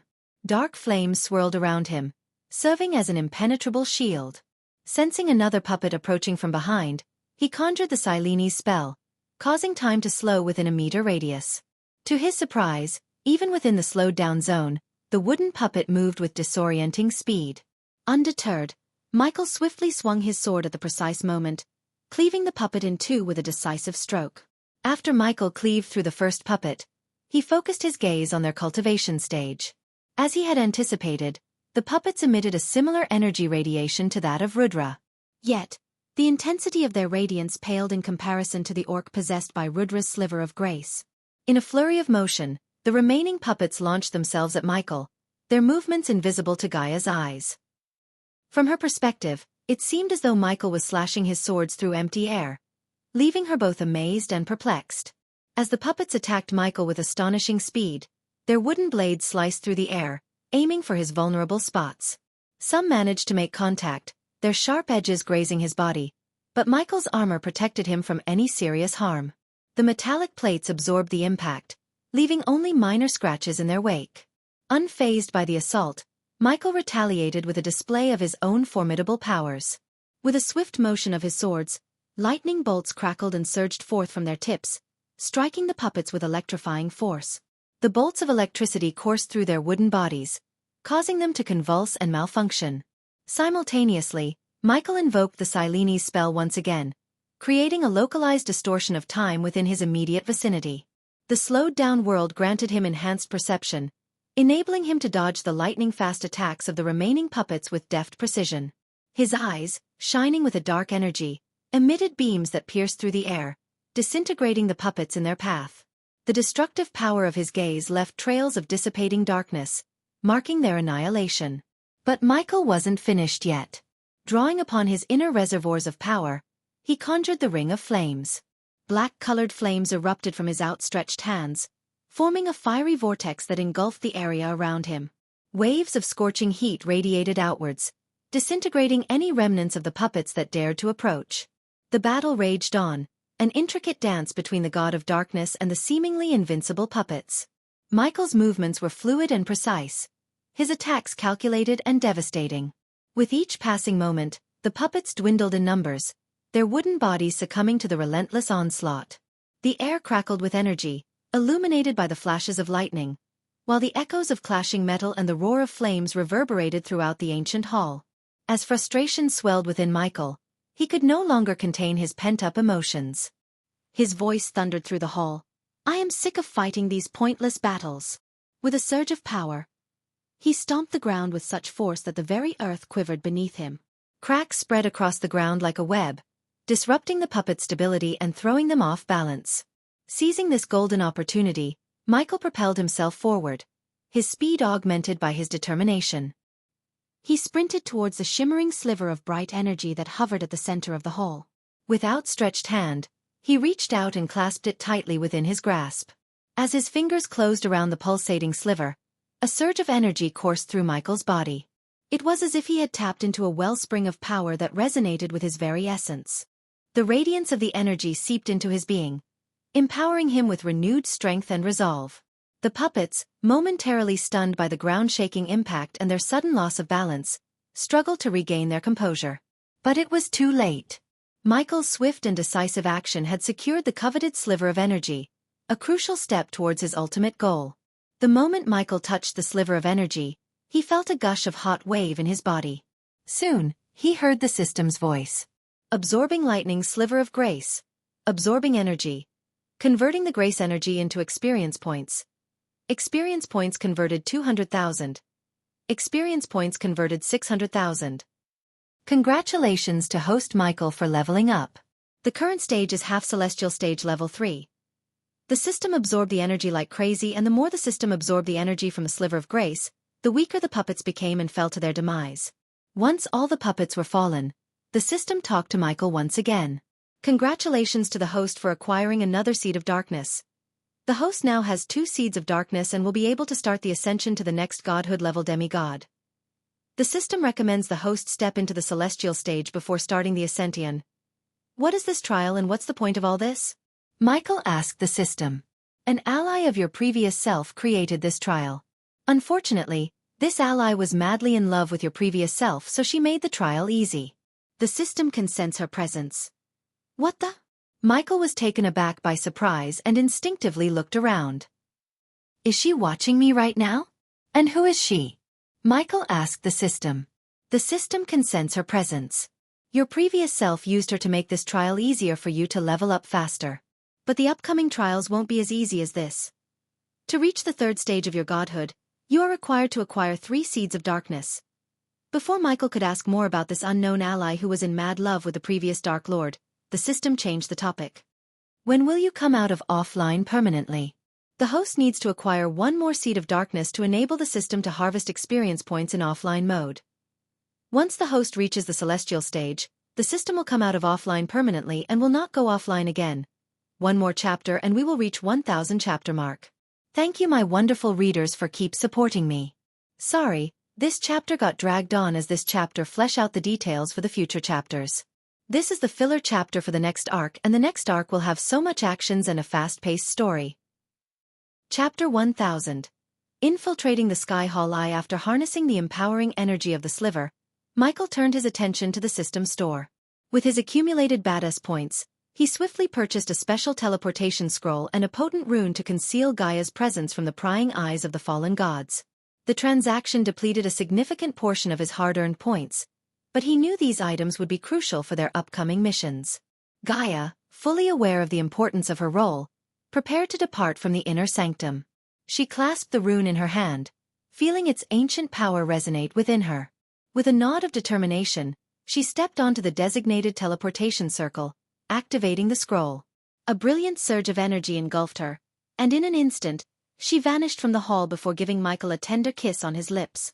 Stepping out of the hall, Michael found himself face to face with the black door he had melted earlier. To his surprise, the door opened on its own accord, allowing him to exit. As he emerged from the cave, his environmental scanning map alerted him to the presence of hostile entities in the vicinity. Reacting swiftly, Michael utilized his lightning dash ability, moving with incredible speed towards the cave opening. Once he reached the mouth of the cave, the Sky Hall soldiers who had been stationed at the outpost lay lifeless on the ground, their bodies riddled with bloody wounds. The devastating effects of the poison he had unleashed upon them were evident. The sight of the fallen soldiers left the surviving Sky Hall soldiers in a state of terror and shock. They gazed upon the grim scene, their faces etched with a mix of fear and disbelief.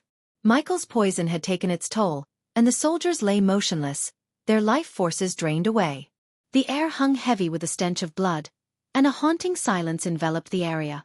The Sky Hall soldiers stood frozen in shock and disbelief as they beheld the lifeless bodies of their fallen comrades.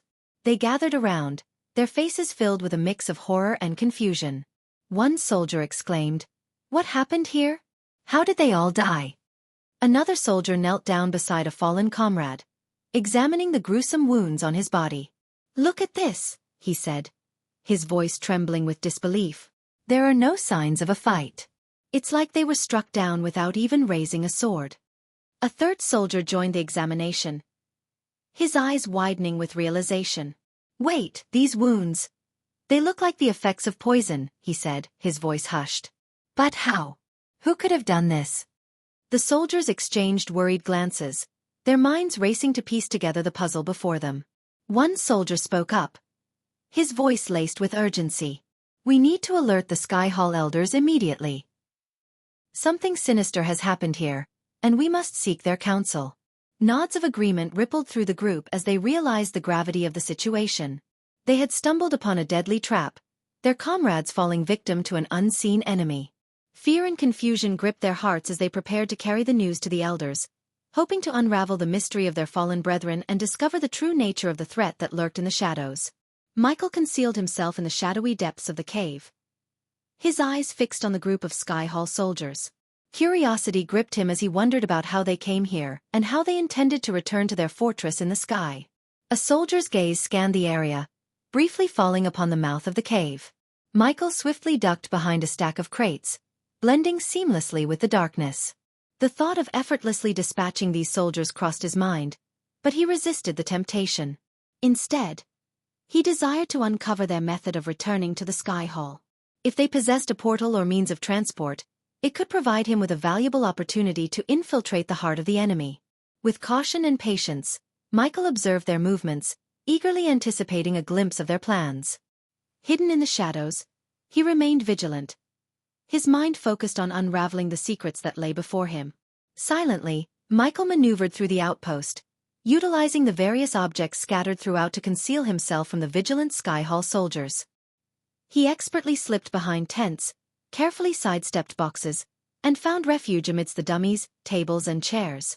With each movement, he blended seamlessly into his surroundings, becoming one with the shadows.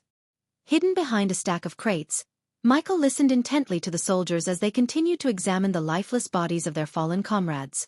The sight of purple veins, blood seeping from eyes, nose, and ears sent shivers down their spines. "What manner of death is this? It's gruesome and painful," one soldier growled, his voice filled with anger. "Indeed, this is no honorable death.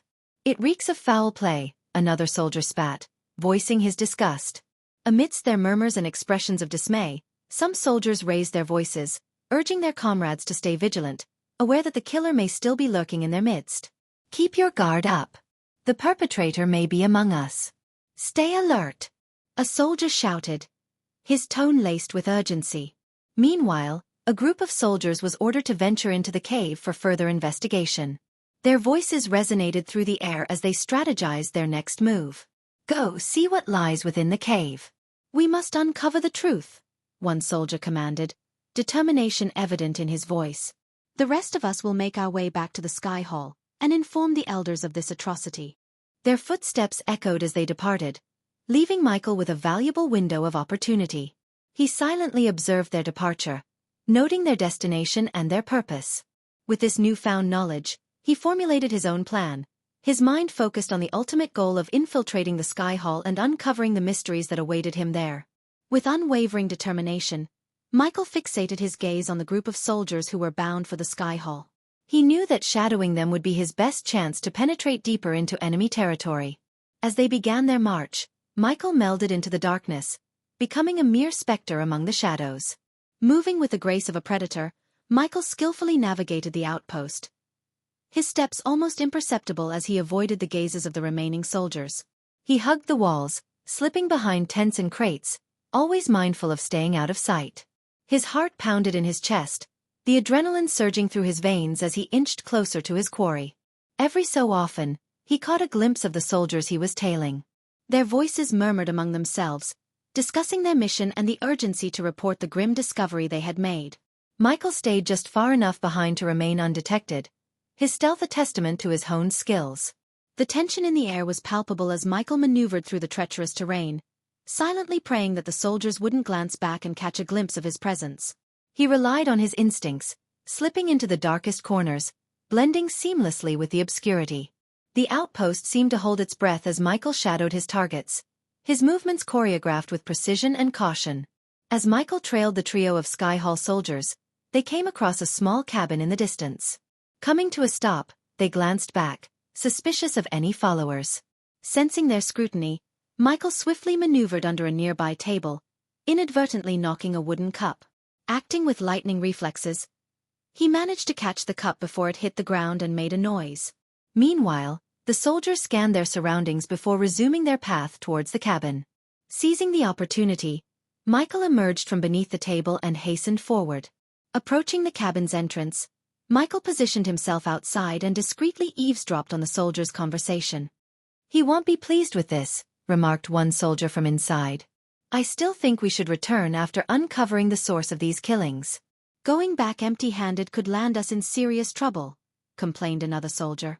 As he listened intently, Michael retrieved his trusty 8-legged spider and discreetly sent it into the cabin through a narrow crack beneath the door. Observing the scene through the spider's camera feed, Michael caught sight of the 3 soldiers within the cabin. "No way. We have to inform him immediately." "Let's activate the portal," insisted the brown-haired Sky Hall soldier. With mere seconds, or at best a minute, to make a decision, Michael weighed his options carefully. Killing the 3 soldiers might sever his only chance of reaching the Sky Hall. Until now, he had been clueless about the actual location of the Sky Hall headquarters, and he lacked the necessary power. However, things had changed, and he now possessed the strength and perhaps an opportunity to enter the heart of the enemy. Yet, if he wasted time without eliminating the soldiers, they could vanish from his sight, leaving him in the dark. Michael had only a few precious seconds to uncover their plan for reaching the Sky Hall.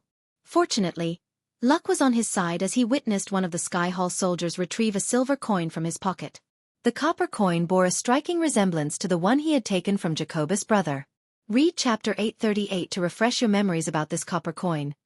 Michael observed a rune on the wooden cabin wall, resembling a swirling vortex, before the soldier. Though he wasn't a rune master, his experience with Eladir had granted him some knowledge. It seemed that the coin needed to be placed on the rune to activate a portal, the probable means of teleportation. However, the predicament lay in the fact that if the soldiers placed the coin on the rune, they would be whisked away, leaving Michael with no means of reaching the Sky Hall. To prevent this, he swiftly cast the Sileni's spell, causing time to slow down within a confined bubble encompassing him and the soldiers. With the soldiers frozen in time, Michael sprang into action. He deftly unsheathed his dark sword from his back and swiftly severed the hand of the soldier holding the copper coin. The slowed time prevented blood from spraying or the soldier's scream from escaping his lips. Michael then swung his sword again, beheading the soldier, while simultaneously releasing a bolt of lightning from his outstretched finger, piercing the skull of the second soldier. With a swift motion, he cleaved the third soldier in half with his sword. As the third soldier perished, time resumed its normal flow, revealing the brutal aftermath in real time. Blood sprayed from the severed hand and neck of the first soldier while his decapitated head flew through the air. The second soldier fell lifeless, a small wisp of smoke rising from the center of his forehead, indicating where the lightning bolt had struck. The third soldier lay on the ground, bisected, blood staining the cabin red. However, not a single sound escaped, and no reinforcements rushed to their aid. The coin soared through the air, effortlessly caught by Michael's outstretched hand. Without wasting a moment, he pressed the skull-shaped engraving at the center of his armor. In a mesmerizing display, the armor began to shrink, folding in on itself until it vanished completely, leaving behind only a small skull. This remarkable ability was a testament to Michael's exceptional forging skills and his unique inventor trait. Swiftly, Michael stowed the skull into his system storage, a hidden compartment capable of holding various items. He then knelt beside the fallen soldier, the one whose head had been pierced by the lethal lightning bolt. Purposefully, he chose not to employ his dark sword, as he had a different plan in mind. With practiced efficiency, Michael stripped the soldier of his garments and carefully donned the soldier's silver armor atop his own attire, meticulously blending into the guise of a Sky Hall soldier. Then, he took out a pale brown potion from the system storage and drank it in one gulp. "I'm coming for you, Sky Hall," Michael muttered, a fierce determination burning in his eyes. With a hint of anger flickering, he confidently positioned the coin on the shimmering rune. In an instant, a brilliant light erupted from the rune as the coin made contact, whisking Michael away from the cabin in a flash of teleportation. We have reached the mark of 1,000 chapters and I couldn't be happier. Thank you all for keep supporting me and I pray and wish for your continuous support. Now, where are my super gifts and awesome other gifts? Wink wink shamelessly. Chapter 1001. Infiltrating the Sky Hall 2 in an instant, Michael found himself standing in a vast hall that made him feel incredibly small. The sheer size of the hall was awe-inspiring, with a towering ceiling that could easily accommodate a 10-story building. As he entered the Sky Hall, Michael noticed that the potion he had consumed had caused his beard to grow thick and bushy, and his hair had lengthened into flowing black locks.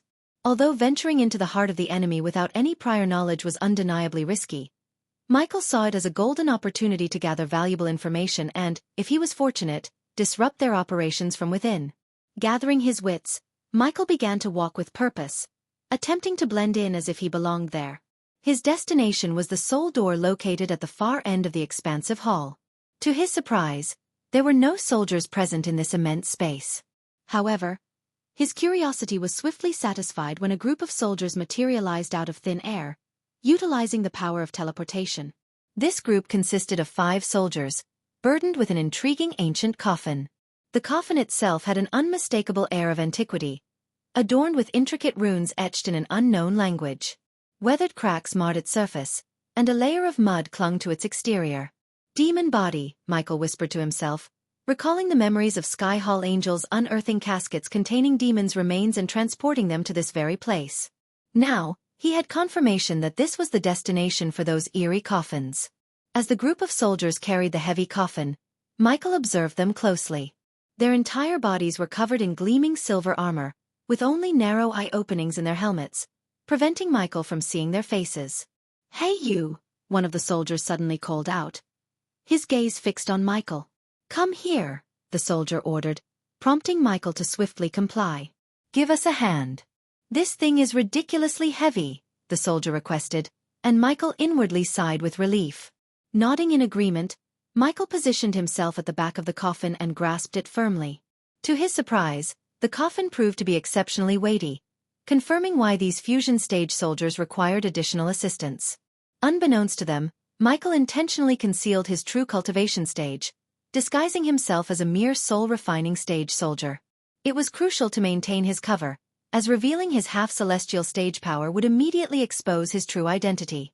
Even though the coffin was light as a feather to Michael's immense strength, he purposely pretended to struggle, exerting effort as if it were a formidable task. He lifted the coffin alongside the others, maintaining the facade. "Theta M, which outpost were you stationed at?" one of the armored soldiers inquired, curious about Michael's assignment. "I was stationed at the outpost in Itanes," Michael replied, listening attentively as the armored soldiers let out sighs of envy. "Damn lucky bastard. We were out there in demons' graves, tirelessly digging for these cursed things. Another soldier grumbled, revealing their arduous duty. Not so lucky, I'm afraid. Before our rotation, someone mercilessly killed the soldiers who were stationed there. I was on my way to inform the elders. Michael lied convincingly, portraying a loyal soldier deeply affected by the shocking incident. What? Why didn't you mention it earlier?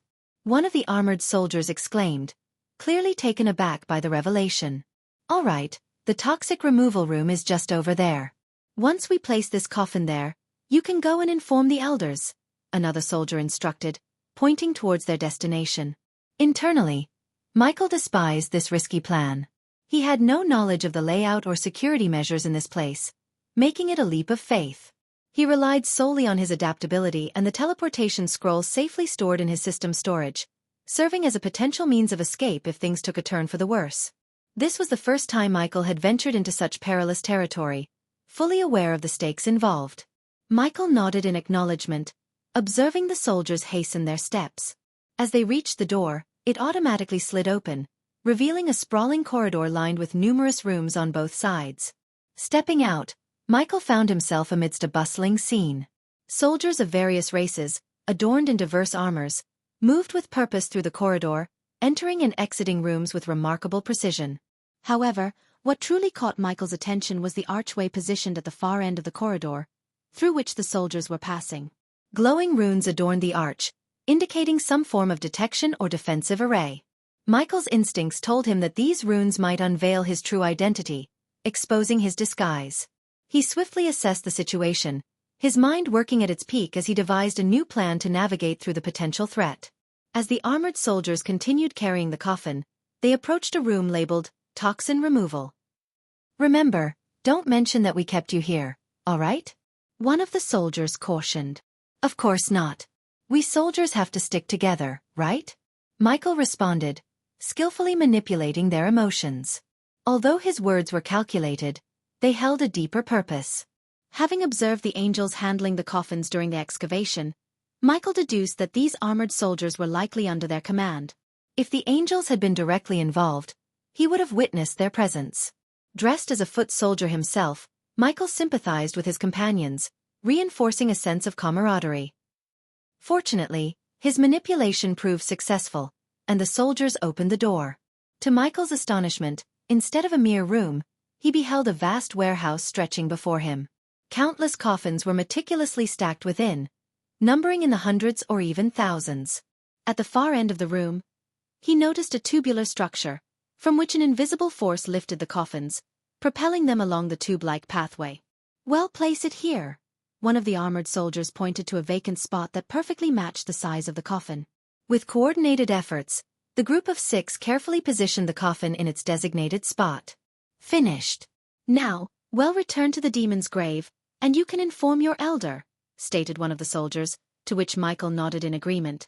Walking alongside the soldiers, Michael seized the opportunity as they approached the door. Swiftly, he retrieved a small metal plate from his belongings and discreetly inserted it between the door and its frame, ensuring that it wouldn't close completely. The soldiers remained oblivious to his actions, and as they reached the corridor, they expressed their gratitude to Michael for his assistance before proceeding back towards the door they had initially come through. Once they were out of sight, creating the impression that he would fulfill his supposed duty of informing the elder, Michael surveyed his surroundings cautiously. Confirming that he was alone, he reopened the door and re-entered the coffin warehouse. Closing the door behind him, Michael activated his X-ray vision, granting him the ability to see through the coffins. As expected, each coffin contained the skeletal remains of demons. Michael's face contorted with a mixture of surprise and concern. They must have some sinister plans involving these bodies. If only I had a means to teleport them elsewhere, Michael muttered to himself. However, he recognized that his current abilities did not grant him such power, at least until the system was restored. Aware of the limited time he had before someone might stumble upon the room, Michael sprang into action. He swiftly retrieved a handful of spiders and strategically launched them toward the upper walls and concealed corners of the room. These spiders would function as his personal surveillance cameras, transmitting live footage to the dark castle and his tablet. After deploying more spiders to gather valuable information, Michael hastened toward the tubular structure that served as a pathway to another location. With swiftness, He affixed a spider onto one of the coffins, which was gradually lifted from the ground by an unseen force.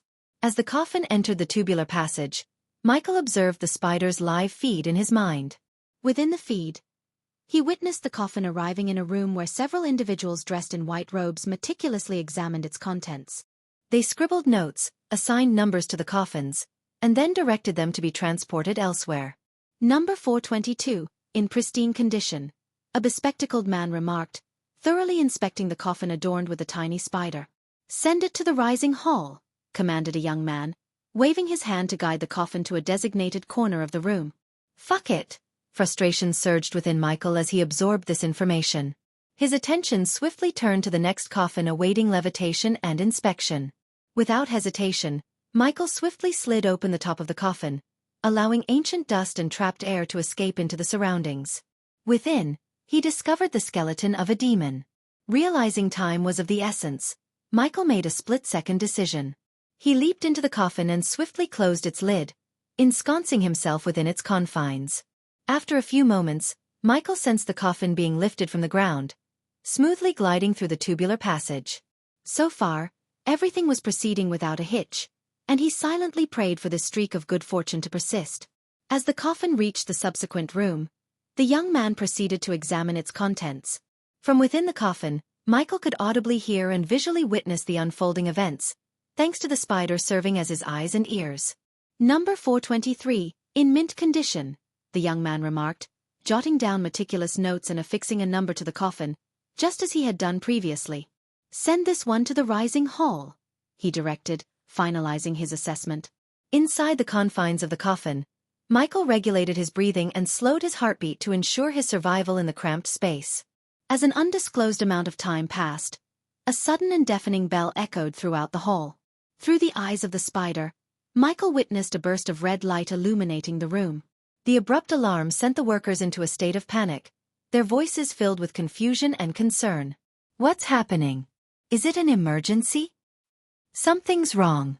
We need to evacuate. Quick, follow the protocol.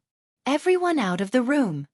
The room erupted into chaos as the workers hurriedly scrambled towards the exit, their movements hasty and disoriented.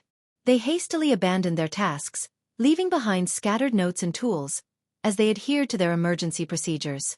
The air filled with a sense of urgency and apprehension, with anxious voices overlapping and the sound of hurried footsteps reverberating throughout the room. Michael found himself bewildered and amazed by his stroke of luck.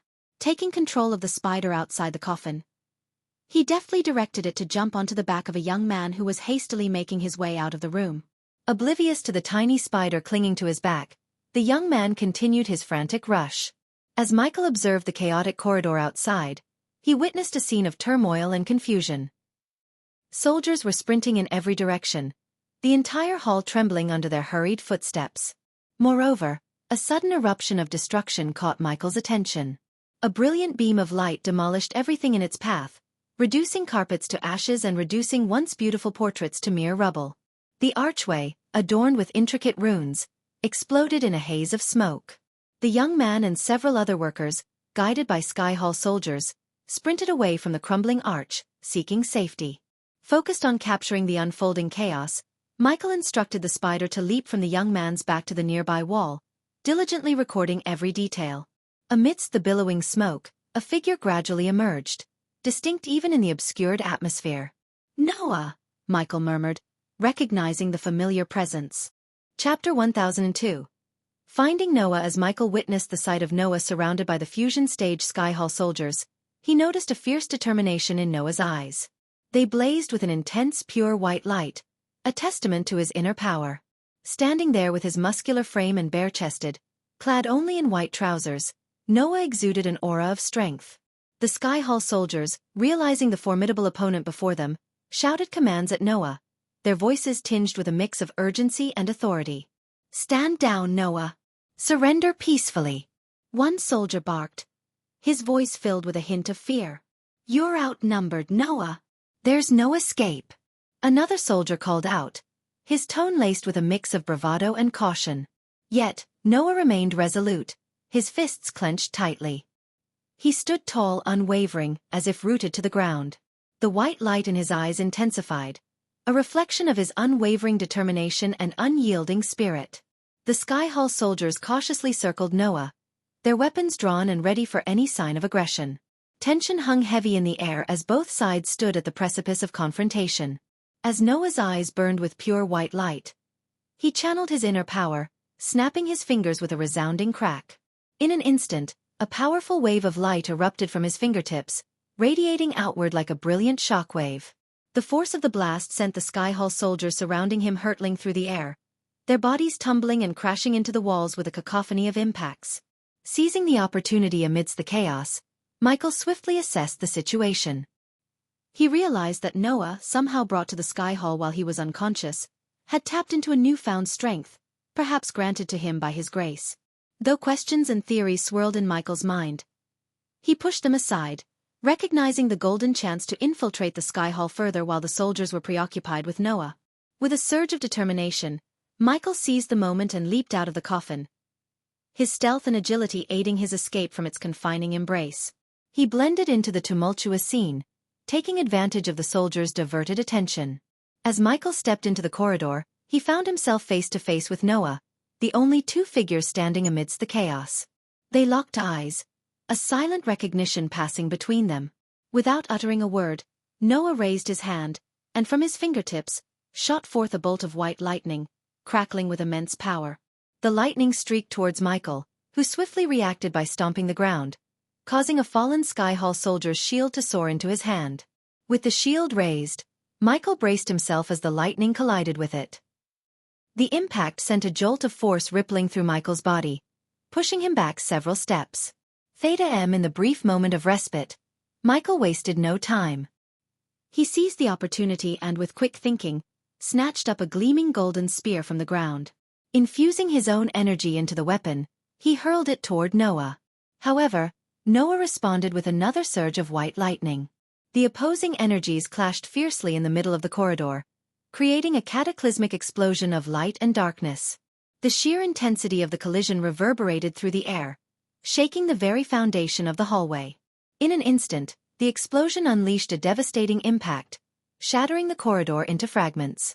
The force of the explosion shattered walls, fractured floors, and sent debris flying in all directions. The ground beneath Michael trembled and cracked, and with no time to react, he found himself plunging into the depths below, swallowed by the gaping abyss. The ensuing chaos enveloped the scene, dust billowing through the air and flames licking at the remnants of the shattered corridor, casting an eerie glow amidst the wreckage. As Michael descended into the depths, darkness enveloped him, and he found himself in a dark place. Looking up, he noticed a small crack above, a reminder of the great distance he had fallen. The realization struck him that he must have plummeted quite deeply for the once sizable crack to appear so minuscule. Contemplating his next move, he prepared to take flight towards the opening when he suddenly felt a hand rest on his back. A shiver ran down his spine, yet his surroundings showed no signs of hostility on his environmental map. Acting swiftly, he spun around and delivered a forceful punch to the figure behind him. To his surprise, his fist met an icy cold resistance as if striking a frozen entity. It was then that Michael became aware of the hall he stood in, a grim scene that resembled a macabre meat factory. The ceiling above was adorned with countless dead bodies, suspended by hooks like grotesque trophies. Conjuring a small ball of light to illuminate his surroundings, Michael's eyes widened in disbelief at the haunting sight that unfolded before him. He stood amidst a chamber filled with an unsettling array of corpses. Overwhelmed by shock, he aimlessly ventured forward, his mind struggling to comprehend the reasoning behind the Sky Hall's collection of these lifeless forms. As he wandered through the eerie expanse for what felt like an eternity, his senses were further assaulted by an even more chilling discovery. Among the rows of bodies, he caught sight of a fallen Guardian Guild member, their silver armor still adorning their skeletal remains.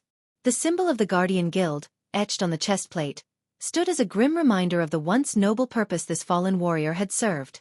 The body appeared burnt and mutilated, a missing limb serving as a testament to the brutality it had endured. As Michael ventured deeper into the Hall of Death, the air grew heavy with a distinct metallic scent of blood. It permeated the space, creating an atmosphere of dread and morbidity. Each lifeless body within the chamber appeared eerily frozen, preserved in a macabre tableau. Their vacant eyes stared into nothingness, frozen expressions of despair etched upon their faces. The grisly display of bodies hanging from hooks suspended by bars above was a harrowing sight to behold. The hooks had been ruthlessly driven into the necks of the deceased, transforming them into grotesque marionettes dangling grotesquely in the dimly lit chamber. The cold, lifeless forms swayed ever so slightly, casting ghostly shadows that danced along the walls. As Michael's gaze wandered among the macabre scene, his heart sank with a growing realization. The fallen guardians, their armor once a symbol of honor and protection, now served as a haunting reminder of the devastation he had unwittingly caused. It became evident that these were the very guardians he had fought against, the ones who had perished when he unleashed destruction upon the Guardian Guild. Michael quickly established contact with his loyal servant, Eladir. It was unusual for Michael to reach out to Eladir instead of his trusted demon butler, Azazel.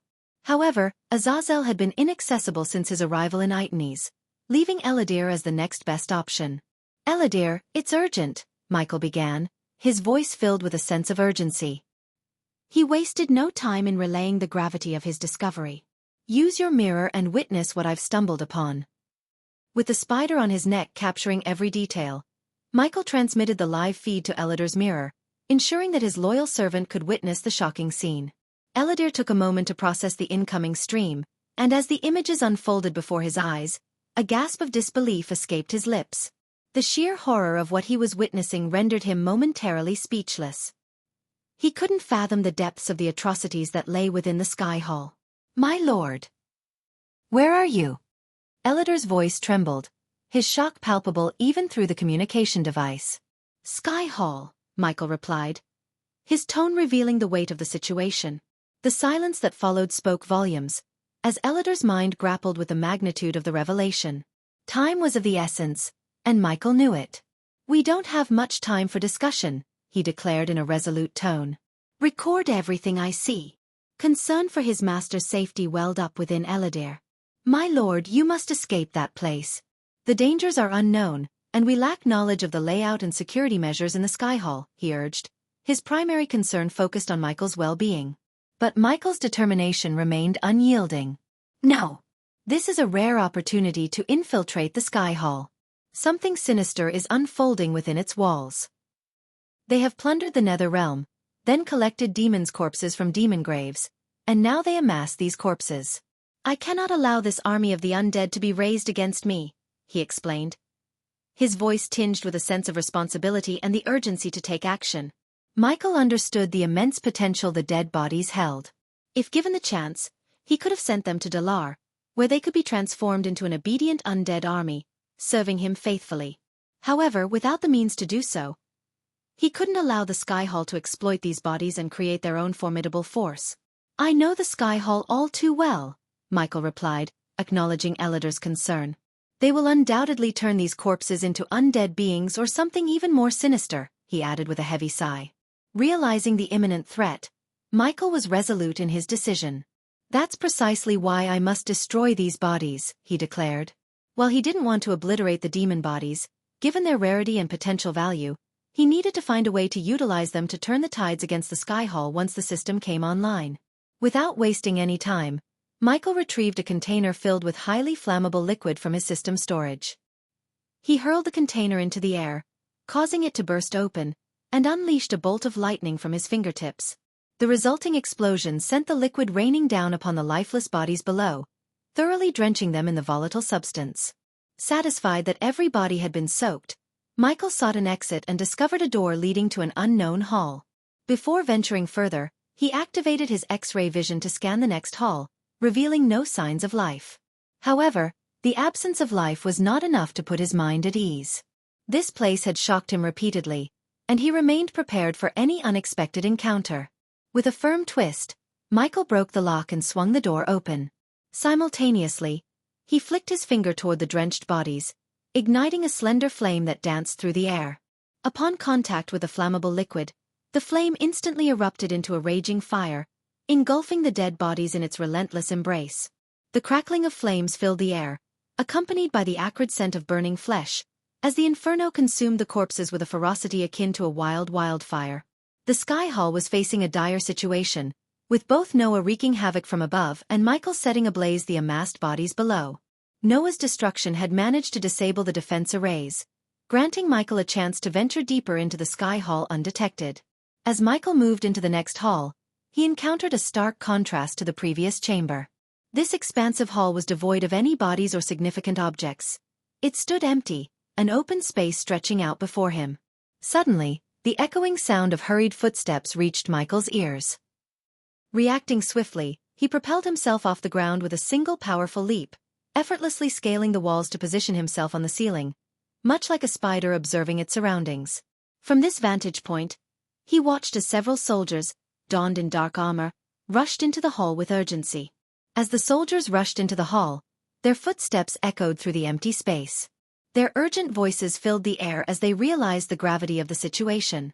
The leader of the group, distinguished by the golden lines adorning his black armor, barked out orders with authority. "Move quickly.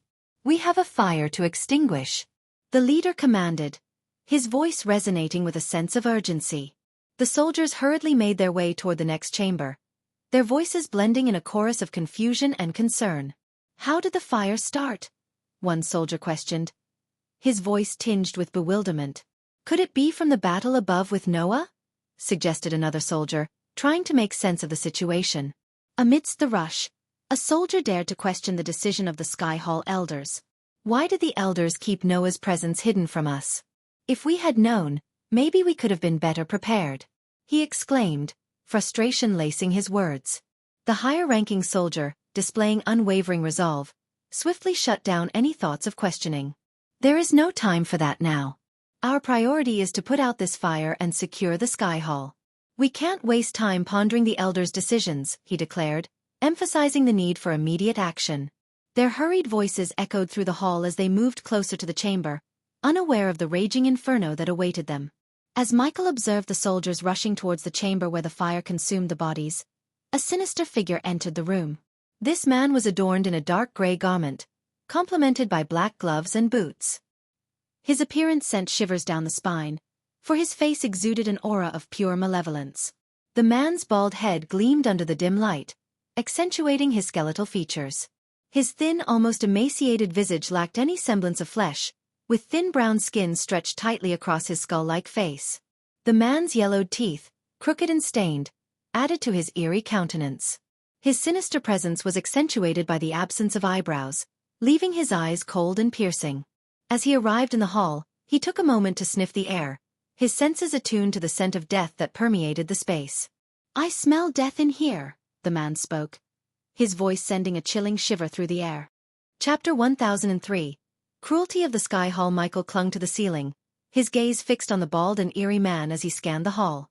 With a sudden movement, the man's eyes flicked upward, but to his dismay, he found nothing but empty space above. Michael, swift as a spider, had deftly evaded his gaze. Meanwhile, the soldiers returned to the hall, carrying a lifeless body with them. The rest of the soldiers remained busy, attempting to cast spells and activate safety runes in an effort to extinguish the fire. However, their efforts proved futile against the flammable liquid that Michael had drenched the bodies with. The flames continued to dance and rage, defying all attempts to be subdued. The soldiers carefully laid the charred body on the ground, its once vibrant form now reduced to a blackened husk. Smoke curled upwards from the smoldering remains, filling the air with an acrid scent that hung heavy in the hall. Ashes fell gently, cascading down like black snowflakes, remnants of what once was. It was a stark reminder of the destructive power that had been unleashed upon the corpses in the adjacent chamber. The flames had consumed them with an intensity that left no trace of their former selves, transforming them into mere ashes and smoke. The creepy man crouched down beside the burnt body, his nose almost touching the charred flesh. It was an eerie sight, reminiscent of a predator savoring its prey. Even though the soldiers wore heavy armor that concealed their expressions, the tension in the air was palpable, and Michael sensed their discomfort. Unexpectedly, the man sniffed the entire length of the body, his actions resembling someone indulging in a forbidden pleasure. This sent a shiver down Michael's spine, as he watched from his vantage point on the ceiling. "I smell something. Something peculiar. A primordial flame." The man spoke, his words carrying a strange mix of curiosity and anticipation. His revelation startled Michael, leaving him intrigued and unnerved. One of the soldiers, attempting to shed light on the situation, spoke up. "Elder, Noah used his primordial flames during the battle above. The man paused, his brows furrowing as he considered the soldier's words. I don't detect Noah's presence in these bodies. This is the work of another force entirely. There's no point in trying to extinguish the fire. It's beyond our control. Someone has dealt a devastating blow to Elder Gravesinger's operation, he concluded, rising to his feet with a sense of urgency and purpose. Michael absorbed their conversation, realizing the gravity of the situation. It seemed that his actions, combined with Noah's fiery display above, had disrupted the Sky Hall's plans. Despite the risks involved, Michael felt a sense of satisfaction for successfully infiltrating the Sky Hall. Not only had he thwarted their plans of building an army, but he was also gaining insights into the strength of the Sky Hall. The creepy elder's presence confirmed his suspicions. This elder possessed immortality, making him a formidable adversary. However, something about the elder's demeanor unsettled Michael, creating a deep sense of unease. Now, it is time for someone to be held accountable for this grave loss, the elder commanded the two soldiers standing before him, his voice sending a chilling shiver down Michael's spine. The elder's words held an ominous weight, as if someone would soon face dire consequences for their failure. Michael observed the scene from above, remaining hidden, and sensed the soldiers' uneasiness as they received their orders. The two soldiers retrieved a small orb from their pockets, which fit snugly in the palm of their hands. With a sense of urgency, they activated the orb, causing it to glow and pulsate with a vibrant energy. Michael watched as the orb illuminated the room, casting an ethereal glow across the hall. Suddenly, a voice emanated from the orb, resonating with a faint echo.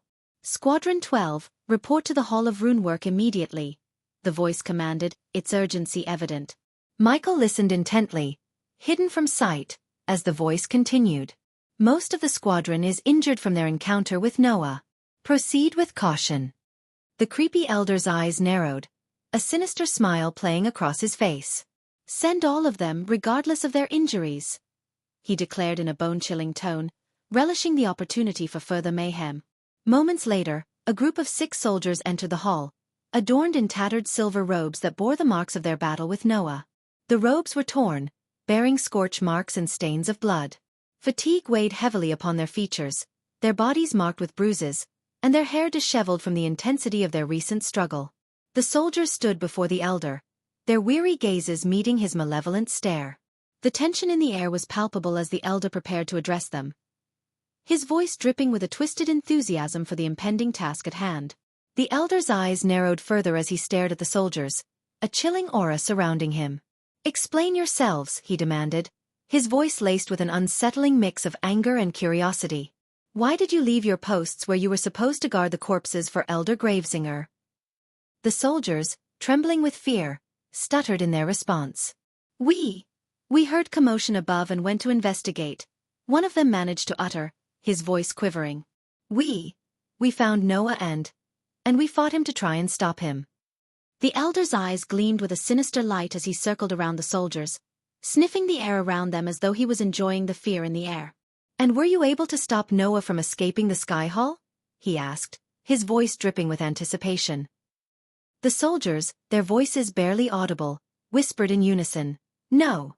A devilish chuckle escaped the elder's lips as he continued to circle the soldiers, his presence oozing malevolence. Then what was the point of leaving your post? He hissed, relishing in their fear and despair. The soldiers shivered uncontrollably, their faces pale as the elder's relentless circling intensified. Every move he made, every word he spoke, exuded a sense of darkness and wickedness. Finally, the elder pointed a bony finger toward the charred body on the ground. Look around you, he sneered, his voice filled with venom. All the corpses you were supposed to guard have been reduced to ashes. The fire still rages, consuming the remnants of our plans. And in that moment, the soldiers could feel the weight of their failure crushing them, as the elder reveled in their despair, a true embodiment of malevolence and darkness. The elder abruptly ceased his circling, standing directly in front of the squadron leader, a man with fiery red hair at the fusion stage of cultivation. With an eerie gentleness, the elder cupped the leader's head in his pale, bony hands, a twisted smile creeping across his face. Tell me, he whispered, his voice dripping with sadistic delight, what should be the punishment for failing in your duty? The soldiers trembled in fear, their eyes widened with horror, as the elder's touch lingered on the squadron leader's face, his fingers caressing the man's features. It was a hauntingly intimate gesture, sending shivers down their spines. And then, in a sudden shocking moment, the elder's teeth plunged into the squadron leader's exposed neck. Blood sprayed forth, painting the air crimson as the elder greedily sucked the life force from the leader's veins. The squadron leader writhed in agony, his desperate struggles proving futile against the elder's insidious grip. Michael, watching the macabre scene unfold with a frown on his face, observed the elder's true nature. It was clear to him now. This sinister elder was a vampire, and his instincts had been right all along. But for now, Michael remained hidden on the ceiling, watching the elder indulge in his dark feast, his mind focused on his mission and the greater threat that awaited within the depths of the sky hall. As the elder continued to drink the lifeblood of the squadron leader, a sudden burst of light erupted throughout the hall. Runes inscribed on the walls and floor ignited, their ethereal glow casting an eerie illumination. Simultaneously, a deafening alarm blared, its piercing sound resonating through the chamber. Michael recognized the familiar robotic voice he had heard earlier from the orb, echoing through the hall. Intruder alert! Death detected in the Hall of Runework. Dispatching soldiers for immediate investigation, the voice declared. Slowly, the elder lifted his head, revealing a face drenched in the blood he had consumed from the squadron leader. His teeth were stained crimson, a chilling smile forming on his twisted lips. "Ah, it is I, Elder Deathhead, who snuffed out a life," he declared, his voice dripping with sinister satisfaction. The voice recognition confirms Elder Deathhead's identity. "The alarm will be deactivated shortly," the robotic voice announced, its tone devoid of emotion. Elder Deathhead's twisted smile widened, his eyes gleaming with malevolence. He relished the chaos he had caused and reveled in the fear that permeated the air. The soldiers, trembling in fear, watched as their squadron leader's lifeless body slumped to the ground, blood pooling around it. As the voice announced the imminent deactivation of the alarm, the runes around the hall slowly dimmed, returning the chamber to its previous darkness. The oppressive silence hung heavy, broken only by the echoes of the alarm fading into oblivion. The soldiers stood frozen, their gaze fixed on Elder Deathhead, their minds paralyzed by fear. A sly smile curled on Michael's lips as he absorbed the crucial information he had just learned. The defense mechanisms of the Sky Hall were intricately connected, and the runes had a way of sensing when a life was extinguished, triggering an alert. Michael realized that killing would only bring unwanted attention upon himself, potentially jeopardizing his mission. "Knockouts instead of kills," he murmured under his breath, formulating a new plan. He would use his skills to incapacitate the guards when necessary, rendering them unconscious but preserving their lives. It would allow him to proceed without setting off the alarm and alerting the Sky Hall to his presence. His mind raced with thoughts, drawing a parallel between the voice he had heard and the sophisticated artificial intelligence he had encountered in the past. Could there be a central core, a control center that governed all the defense mechanisms and surveillance systems within the Sky Hall? "Perhaps there's a core," he speculated, his eyes narrowing with determination. If he could locate and neutralize that central control, he might gain the upper hand and disrupt the Sky Hall's operations even further.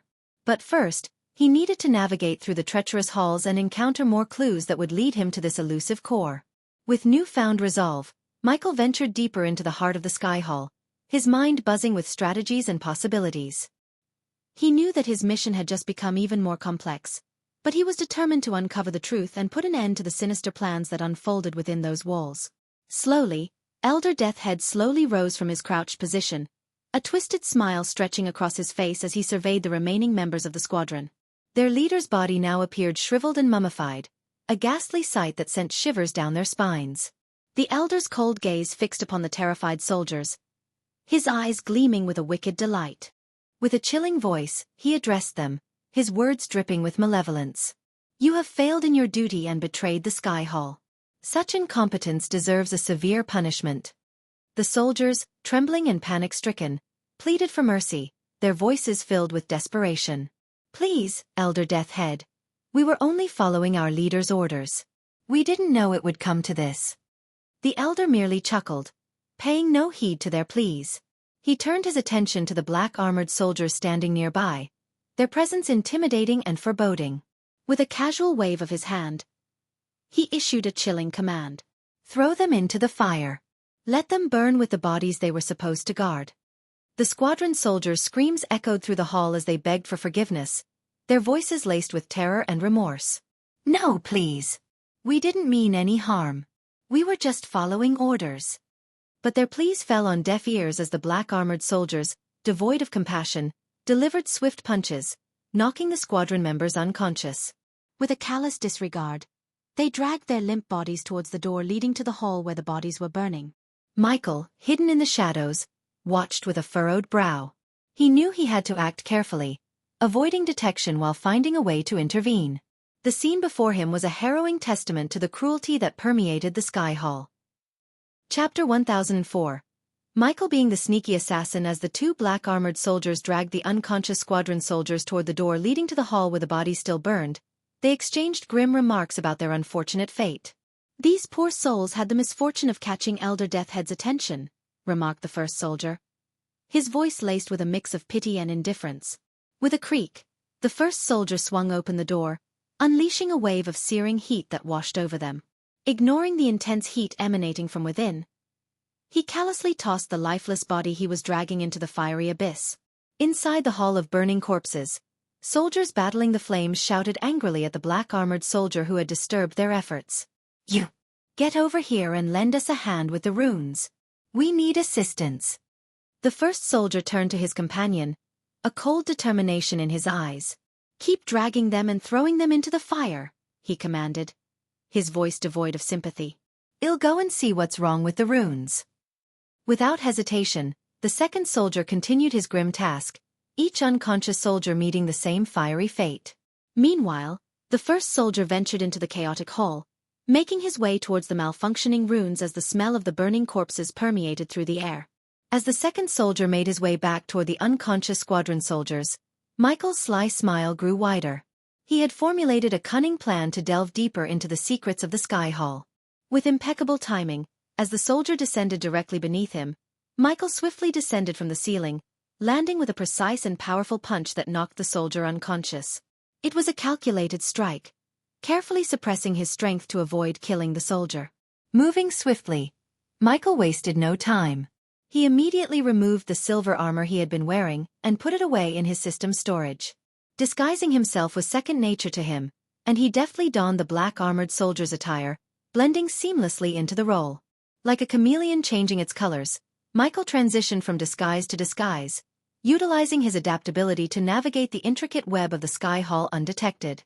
As Michael lifted the unconscious black-armored soldier, who was now stripped down to shorts, he propelled the body upward with a forceful throw. The soldier soared through the air, propelled by the strength of Michael's throw, until he reached the lofty heights of the ceiling. With a quick flick of his wrist, Michael produced a small vial containing a shimmering, silvery potion. With calculated precision, he hurled the vial towards the suspended soldier. As the vial made contact, it shattered upon impact, releasing its contents in a burst of energy. In an instant, a translucent web-like substance enveloped the soldier, encasing him in a cocoon of magical threads. The cocoon adhered to the ceiling, clinging tightly to the surface, remaining hidden from prying eyes. The web cocoon, now plastered to the ceiling, concealed the soldier's presence, effectively removing him from sight. It was a clever maneuver, ensuring that no one would stumble upon the unconscious soldier as Michael continued his covert exploration of the Sky Hall. Disguised in the black armor, Michael lowered his helmet, concealing his face from view. With a cold and determined gaze, he surveyed the unconscious soldiers lying before him. Playfully, he muttered to himself, "I must look and act the part," his voice devoid of any mercy or compassion for the Sky Hall soldiers. In his mind, they were his enemies, and he felt no sympathy for their fate. Without hesitation, Michael began to drag the limp bodies, one by one, towards the hall where the corpses continued to burn. As he approached the door, a searing wave of intense heat washed over him, signaling the inferno raging within the hall. Undeterred, he pushed the door open, bracing himself against the scorching air that greeted him. With precise aim, Michael hurled the body he had been dragging into the raging fire. It was a ruthless act, symbolizing his complete disregard for the fallen soldier's fate. The flames greedily consumed the body, adding it to the macabre pyre of burning corpses. In that moment, Michael's determination remained resolute, his purpose unwavering. He was willing to go to any lengths to achieve his mission and bring justice to the Sky Hall, even if it meant killing everyone in his way. As Michael continued to toss the unconscious soldiers into the engulfing flames, a scene of horror unfolded. The intense heat and searing pain jolted the soldiers awake, their screams piercing the air. Desperate to escape the merciless inferno, they stumbled and tried to crawl away, their bodies engulfed in panic and agony. Yet, the black-armored soldiers remained unmoved, their indifference echoing in the face of such suffering. With a flick of their hands, the black-armored soldiers unleashed powerful spells upon the struggling soldiers. Arch energy crackled through the air, striking the victims with brutal force. Thunderous blasts sent shockwaves through the hall, further fueling the already raging flames. Each spell intensified the heat, making the fire burn hotter, as if the very air had turned into a scorching furnace. The soldiers' attempts to escape were swiftly thwarted by the merciless spells, rendering them unconscious once again. They fell to the ground, their bodies singed and battered, their futile struggle against the merciless fate extinguished. Amidst the chaos, Michael observed with a mixture of curiosity and grim determination. He noticed the runes that adorned his own armor and that of the other black-armored soldiers. The runes shimmered and glowed with an otherworldly light, serving as a shield against the deadly flames. It became clear to him that these enchantments protected them from the fire's wrath, leaving them untouched while the rest suffered the merciless fate of the inferno. As the black-armored soldier returned to Michael's side, unaware of his true identity as the Dark Lord, he suggested that they should inform Elder Gravesinger about the events that had transpired. "We should go to Elder Gravesinger and report what happened here," the soldier said, his voice muffled by the helmet. Michael nodded silently, falling into step behind the soldier without uttering a word. They made their way through the labyrinthine corridors of the Sky Hall, their footsteps echoing in the desolate halls. The soldier mentioned that the elders would be furious, particularly because Noah had managed to escape the Sky Hall. Finally, they arrived at a relatively small hall, its atmosphere heavy with anticipation.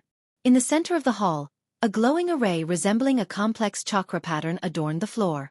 Without hesitation, the soldier and Michael stepped onto the array, triggering a surge of bright light that enveloped them. In the blink of an eye, Michael and the soldier found themselves transported to the top side of the Sky Hall. They emerged into a familiar corridor, the aftermath of Noah's fierce battle evident in the chaos that surrounded them. The walls lay in ruins, crumbled and scorched, while soldiers hurriedly worked to clean and repair the devastated area. Amidst the scene of destruction, the soldier continued to speak. "It's going to take a while to restore order here. Noah wreaked havoc on the Sky Hall. The elders won't be pleased." His voice carried a mixture of exhaustion and frustration. Michael remained silent, taking in the sight before him. He knew that his true intentions were far from aligning with the Sky Hall's interests.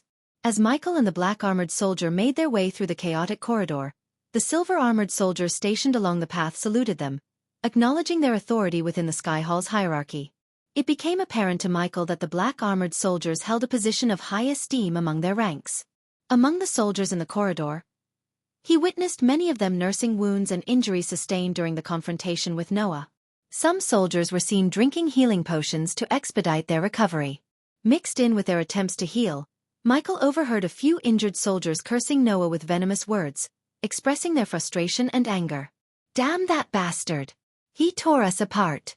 I hope he rots in the deepest pits of hell. What a bastard! He caught me off guard. Mark my words. God or not, I am going to get that son of a bitch." Michael listened to their bitter words and couldn't help but feel disappointed in Noah's actions. While he didn't share their sentiments, he understood their pain. However, he knew that their lives were not worth preserving, for they served the Sky Hall, an institution rife with darkness and malevolence. "How could he be my brother?" Michael muttered to himself, shaking his head. Does he truly believe these soldiers deserve to live? They're just pawns in the hands of monsters. The thought of elders like Deathhead and Gravesinger being the farthest thing from heroes amused him in a dark way. Their very names oozed with malevolence and evil. Deathhead and Gravesinger.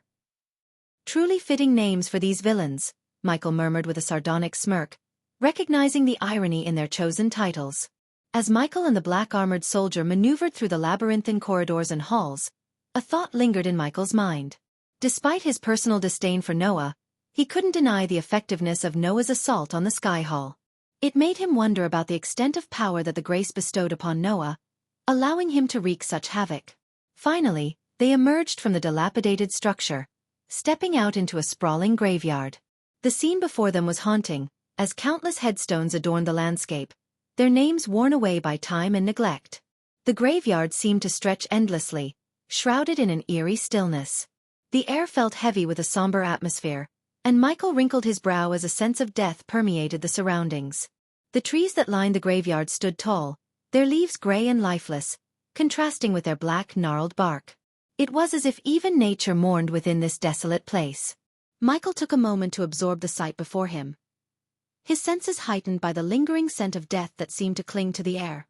A mix of emotions filled him, a tinge of unease but also a resolute determination to see his mission through. As they approached the front of the graveyard, the black-armored soldier led the way, guiding Michael through the eerie silence. Suddenly, their attention was drawn to a figure standing near a grand tombstone adorned in flowing crimson-red robes. Intricate skull designs embellished the fabric, hinting at a sinister presence. The figure turned slowly, revealing a towering orc with a commanding presence. Elder Gravesinger, his gaze piercing and his countenance calm, surveyed the surroundings with a stoic demeanor. His massive physique exuded strength and power, muscles rippling beneath the fabric of his robes. Elder Gravesinger's green skin carried the scars of battles fought and won, a testament to his formidable nature. His eyes, deep and intense, held a keen intelligence within them. The weight of his authority and the dark energy that radiated from him were palpable. As Michael stood before Elder Gravesinger, memories of his subordinate Dalar surfaced in his mind. It was during one of their conversations that Dalar had mentioned a book called the Book of Death, which he had studied meticulously to become proficient in the dark arts of raising the dead. In their discussions, Dalar had revealed that the knowledge within the ancient book had been passed down through generations of their family. It was said that an ancestor of theirs, a powerful necromancer, had compiled the book, recording forbidden rituals and incantations that delved into the realm of life and death. As Michael contemplated the connection between Dalar, the Book of Death, and Elder Gravesinger, a chilling thought crossed his mind. Could it be possible that Elder Gravesinger, as an orc elder of great influence, had access to this same knowledge? Did he have some connection to the Book of Death and Dalar? The idea sent a shiver down Michael's spine, for if Elder Gravesinger indeed had a link to the Book of Death, it meant that he wielded dark and ancient powers that could potentially pose a significant threat. Michael vowed to remain cautious, aware that his encounter with the Elder would require a careful approach, as he could be facing an opponent with knowledge and abilities far beyond his own expectations. Chapter 1005. Necromancer of Skyhall. Elder Gravesinger's crimson eyes widened in shock and his grip tightened around his staff as he thundered, "What news do you bring?" The black-armored soldier's voice trembled as he mustered the courage to respond. "Elder Gravesinger, I deeply regret to inform you that the mortal corpses we had collected and stored in your hall have been ravaged by an unforeseen fire. The squadron entrusted with guarding them abandoned their posts in pursuit of Noah, leaving the corpses vulnerable to this catastrophic event." The orc's normally composed visage contorted with rage, veins bulging on his forehead as he roared, "You imbeciles! Those corpses were the linchpin of my intricate ritual. The flow of power necessary for our operation has been irrevocably disrupted." The soldier's voice quivered as he continued, "Elder Gravesinger, know that swift retribution has been exacted upon the squadron." Elder Deathhead himself took charge, condemning the squadron leader to death and ordering the remaining members to be thrown alive into the fire as a chilling punishment. A sinister smile curled at the corners of Elder Gravesinger's lips, his voice dripping with venomous satisfaction. "A quick death? Such mercy bestowed upon them. I would have relished in the opportunity to strip their flesh piece by piece, subjecting them to unimaginable torment for their grievous negligence." Meanwhile, Michael, disguised as a black-armored soldier, observed the furious orc with amusement concealed behind his mask. It was he who had orchestrated the fire that consumed the corpses, reveling in the chaos and destruction it brought upon the Sky Hall. The sight of Elder Gravesinger seething with anger only served to reinforce his belief that the elders of the Sky Hall were anything but righteous figures. Suddenly, Elder Gravesinger's hand shot up into the air, causing the very ground beneath him to tremble with an ominous resonance. Michael and the black-armored soldier instinctively took several steps back, their eyes widening with a mixture of awe and trepidation. As if responding to the orc's command, the earth began to split open, revealing deep, gaping cracks that snaked their way across the desolate graveyard. Elder Gravesinger's voice carried an arcane resonance as he chanted under his breath, his words barely audible but laced with dark power. With each syllable uttered, the cracks in the ground deepened and widened, releasing tendrils of malevolent energy that danced and writhed like ethereal serpents. Out of nowhere, from one of the cracks, a bony hand emerged, reaching upwards with a haunting determination. Its skeletal fingers, weathered and ancient, grasped the edges of the crevice, followed by the emergence of countless other skeletal figures. They clawed their way out of the depths, their decayed remains caked in dirt and clinging to the remnants of tattered burial garments. The graveyard became a chilling spectacle as the skeletal beings, once dormant in their eternal rest, rose from their slumber. Their hollow eye sockets glowed with an eerie ethereal light, casting a ghastly illumination upon their bony frames. With jerky, unnatural movements, they shuffled forward, a legion of undead abominations called forth by the necromantic power of Elder Gravesinger. The air grew heavy with a palpable sense of horror as the skeletal horde assembled before their orc master. The chilling clatter of their bones reverberated through the night, a haunting cacophony that sent shivers down the spines of all who bore witness. The sight was both mesmerizing and horrifying, a macabre dance of death and undeath. As Elder Gravesinger surveyed his skeletal minions, a sinister smile played upon his lips, his eyes glowing with unholy delight. In that moment, Michael realized that the connection between Dalar, the Book of Death, and Elder Gravesinger ran deeper than he had ever imagined. The Orc Elder was a master of necromancy, wielding forces that defied the natural order and threatened to unleash a reign of terror upon the world. Elder Gravesinger's piercing gaze fell upon the black-armored soldier and Michael, his eyes burning with an intense malevolence. With a commanding tone he spoke, his voice laced with dark authority. "You," he pointed his finger at the soldier, "gather the skeleton soldiers. They shall retrieve the coffins from Hall 12A and transport them to my pocket dimension. Ensure that they reach their destination intact."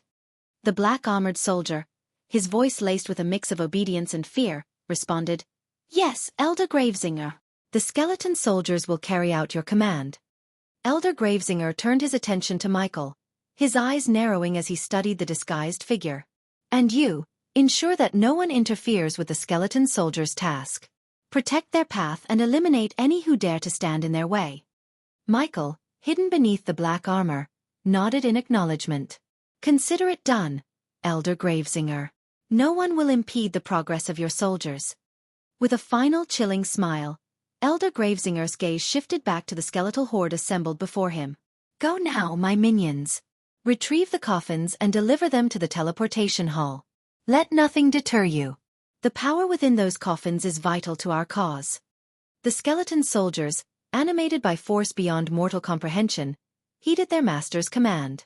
They moved with a surreal unity, their bony limbs propelling them forward in a macabre march. As they began their relentless journey toward Hall 12A, a chilling aura of death clung to their forms. Michael and the black-armored soldier, their mission clear, positioned themselves at the forefront of the procession. They became the guardians of the skeletal entourage, their senses heightened and ready to unleash whatever force necessary to maintain the unhindered progress of the undead legion. The corridors of the Sky Hall echoed with the hollow footsteps of the skeleton soldiers, their presence evoking a sense of dread and foreboding. They passed through crumbling chambers and devastated halls, their goal unwavering. As the skeleton soldiers marched through the debris-strewn corridor, their hollow eye sockets ignored the wary glances of the Sky Hall soldiers who had gathered there. Though the onlookers were not surprised by the presence of the skeletal army, an unease flickered across their faces, betraying their underlying fears. Leading the way, Michael and the black-armored soldiers guided the relentless procession toward Hall 12A. It dawned on Michael that this very hall housed the coffins containing the demon skeletons.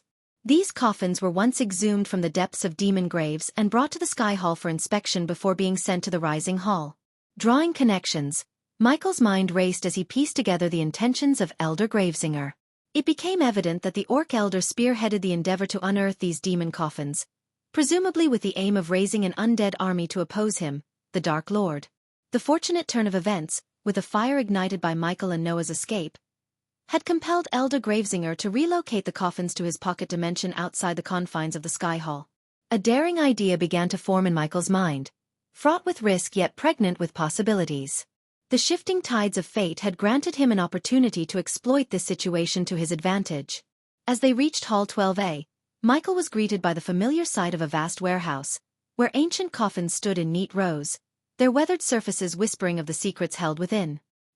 He observed how the path between Hall 12A and the teleportation hall had been swiftly repaired by the diligent Sky Hall soldiers, allowing for easy access and swift transportation. With the skeleton soldiers now in position, Michael and the black-armored soldier watched in awe as the skeletal beings moved with surprising coordination and speed, effortlessly carrying the coffins upon their bony shoulders. "You'll go ahead and wait in the teleportation hall," the black-armored soldier announced, stepping aside to make way for the procession of skeletons. "Very well," Michael nodded, his gaze fixed upon the skeletal soldiers as they lifted and bore the coffins away. The black-armored soldier let out a weary sigh, remarking, "Say what you want, but these damn things can certainly get the job done," before making his way towards the teleportation hall. Once the black-armored soldier disappeared from sight, Michael remained at the doorway, patiently biding his time. He knew that his plan hinged upon the precise moment, the perfect opportunity to execute his daring move. As he observed the movements of the skeleton soldiers, he discerned a pattern, a brief window of 12 seconds every 3 minutes when the hall would be devoid of their presence. 1, 2, 3. Michael counted silently, closing in on the crucial moment when the skeletons would momentarily vacate the hall in unison. When the awaited moment arrived, Michael sprung into action. He darted into the hall with swift agility, sliding open the lid of a nearby coffin, and leapt inside, closing the lid behind him in a hushed rush. He had managed to take advantage of those precious 12 seconds, slipping into the coffin undetected before the skeletal soldiers returned to the hall. Now concealed within the confines of the coffin, Michael's heart raced with anticipation. He knew that this risky maneuver would propel him deeper into the heart of the enemy's operations, bringing him one step closer to the truth and the ultimate confrontation with Elder Gravesinger. As darkness enveloped him, he braced himself for what lay ahead, ready to face whatever challenges awaited him on this perilous journey. Within the confines of the coffin, Michael experienced a mixture of sensations. The skeletal soldier's cold, bony hands securely grasped the edges of the coffin, lifting him effortlessly into the air. He felt a slight tremor coursing through the skeleton's form as it moved with an eerie grace, stepping forward and making its way through the corridor toward the teleportation hall. Every jostle and movement of the skeleton resonated within the coffin, causing Michael to feel a sense of confinement and anticipation. The rhythmic footsteps of the skeleton soldiers echoed in his ears as they carried him along, their hollow bones clicking and clacking with each step. As the procession neared the teleportation hall, Michael sensed a subtle shift in the air, as if it were charged with otherworldly energy. The low, resonant hum grew louder, seeping through the confines of the coffin, and he knew that the teleportation process was imminent. Finally, the skeleton soldier gently lowered the coffin to the ground, its movements calculated and precise. Michael could hear the muffled sounds of other coffins being set down beside him, forming a macabre symphony of eerie thuds. Then, a surge of power rippled through the air. The atmosphere distorted and shimmered, like a mirage bending reality. The room seemed to pulsate with energy, and Michael felt a surge of anticipation and trepidation. Amidst the eerie glow, ancient runes etched onto the ground began to radiate with vibrant light. The glyphs shimmered and danced with an otherworldly power, harnessing the power of celestial energy in the air. They pulsed and throbbed, their luminescent glow growing in intensity until finally, they erupted in a blinding burst of light. In an instant, the coffin, along with the others, vanished from the teleportation hall, leaving no trace behind. The rune's power had worked its mysterious magic, transporting the coffins to Elder Gravesinger's pocket dimension, where they would await his command. As the teleportation process concluded, the sensations that had enveloped Michael within the coffin dissipated into a still darkness. He felt a momentary disorientation, suspended in a void of uncertainty. His heightened senses strained to perceive any clues about the enigmatic pocket dimension he now found himself in. With anticipation pulsating through his veins, Michael awaited the moment when he would emerge from the coffin, revealing himself as the Dark Lord. The element of surprise hung in the air, an invisible cloak he would soon shed to confront Elder Gravesinger face to face. Little did the Elder know that fate had conspired to bring the one he sought to destroy directly to his doorstep. Chapter 1006. Getting the demon coffins with the skull medallion clutched tightly in his hand, Elder Gravesinger made his way through the teleportation hall. As he pressed the medallion, the array beneath his feet glimmered, casting an ethereal light that engulfed the Elder. In an instant, he vanished from the hall, transported to his very own pocket dimension. This pocket dimension, curated specifically for his sinister necromantic rituals, exuded an eerie ambience. Its dark and foreboding atmosphere was tailor-made to accommodate Elder Gravesinger's macabre experiments and the awakening of the deceased. 3,000 years ago, when the Sky Hall and the Guardian Guild relentlessly hunted down the Order of Death and all those suspected of supporting or worshipping the Dark Lord, the bodies of their victims were amassed in this very dimension. It became a burial ground on a massive scale, entrusted to Elder Gravesinger for his unholy undertakings. The pocket dimension itself seemed to exist in perpetual twilight, with an oppressive gray sky overhead. A thick mist shrouded the entire dimension, lending an otherworldly quality to the surroundings. Towering trees, devoid of leaves, stretched out like skeletal giants, their branches reaching out with an air of malevolence. These darkened sentinels were scattered throughout the dimension, standing alongside countless coffins that lay in solemn repose. As Elder Gravesinger approached the coffins, the army of skeleton soldiers parted to make way for their master. The sounds of their rattling bones echoed in the stillness as he made his way through their ranks. With measured steps, the elder walked among the coffins, his gaze scanning the rows with a mix of anticipation and authority. A faint rustling sound reached Elder Gravesinger's ears, drawing his attention to one particular coffin. Frowning, he closed the distance, his eyes fixed on the source of the disturbance. Step by step, he closed in, his presence exuding a commanding aura. Finally, he stood before the coffin, the weight of his power hanging heavy in the air. Before opening the coffin, Elder Gravesinger paused, closing his eyes and attuning himself to the array's energies that permeated the pocket dimension. This place, devoid of any energy, was under his complete control. Anyone other than him who dared to step foot in this realm would be stripped of their powers, reduced to mere mortals. With a combination of carefully crafted arrays and the influence of his God-given abilities, Elder Gravesinger reigned supreme as the deity of this sinister dimension. What do we have here? Elder Gravesinger's brow furrowed as he reached out to push open the lid of the coffin.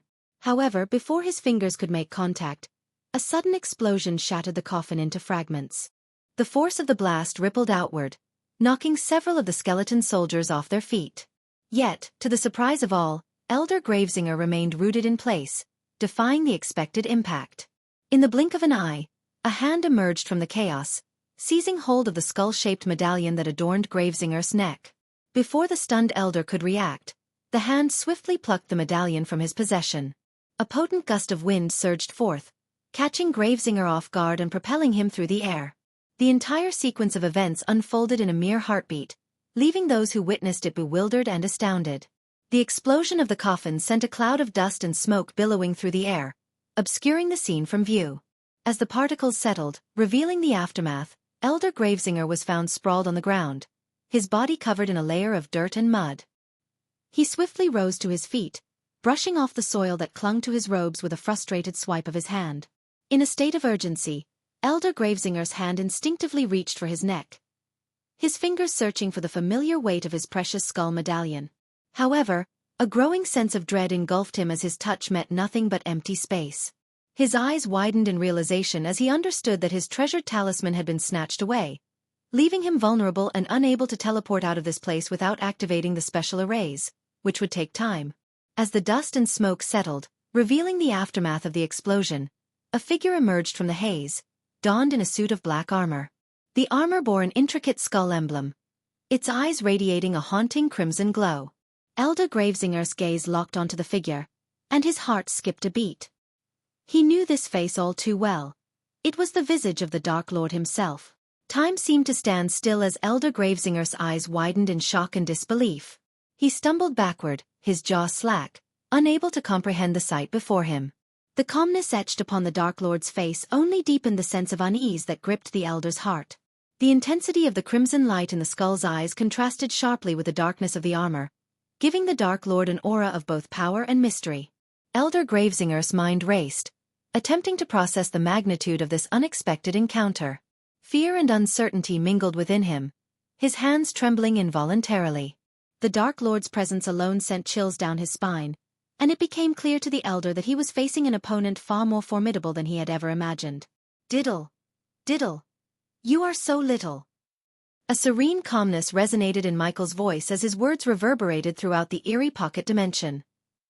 Elder Gravesinger struggled to collect his thoughts, his mind still reeling from the realization that the Dark Lord had infiltrated his domain undetected, slipping through their defenses like a phantom. Get him! With a sudden surge of determination, Elder Gravesinger's shock transformed into a fierce resolve. He bellowed his command, his voice filled with equal parts anger and desperation, urging his skeleton soldiers to attack the intruder. The skeletal army, loyal to their master's call, charged at Michael from all directions, their bony limbs clattering in a macabre symphony. But Michael stood firm, an embodiment of unwavering confidence amidst the chaos. The billowing black cape that adorned his armored form danced gracefully in the ethereal wind, adding an air of mystique to his presence.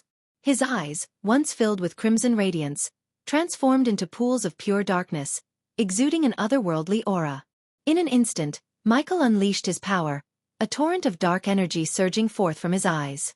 The beams of inky blackness sliced through the air with deadly precision, cleaving the skulls off the charging skeletons. The pocket dimension became a whirlwind of dislodged bone, as countless skulls were sent spiraling through the air in a grotesque ballet. The clash between the Dark Lord's dark energy and the skeletal army created a scene that was both captivating and horrifying. How do you use cultivation power?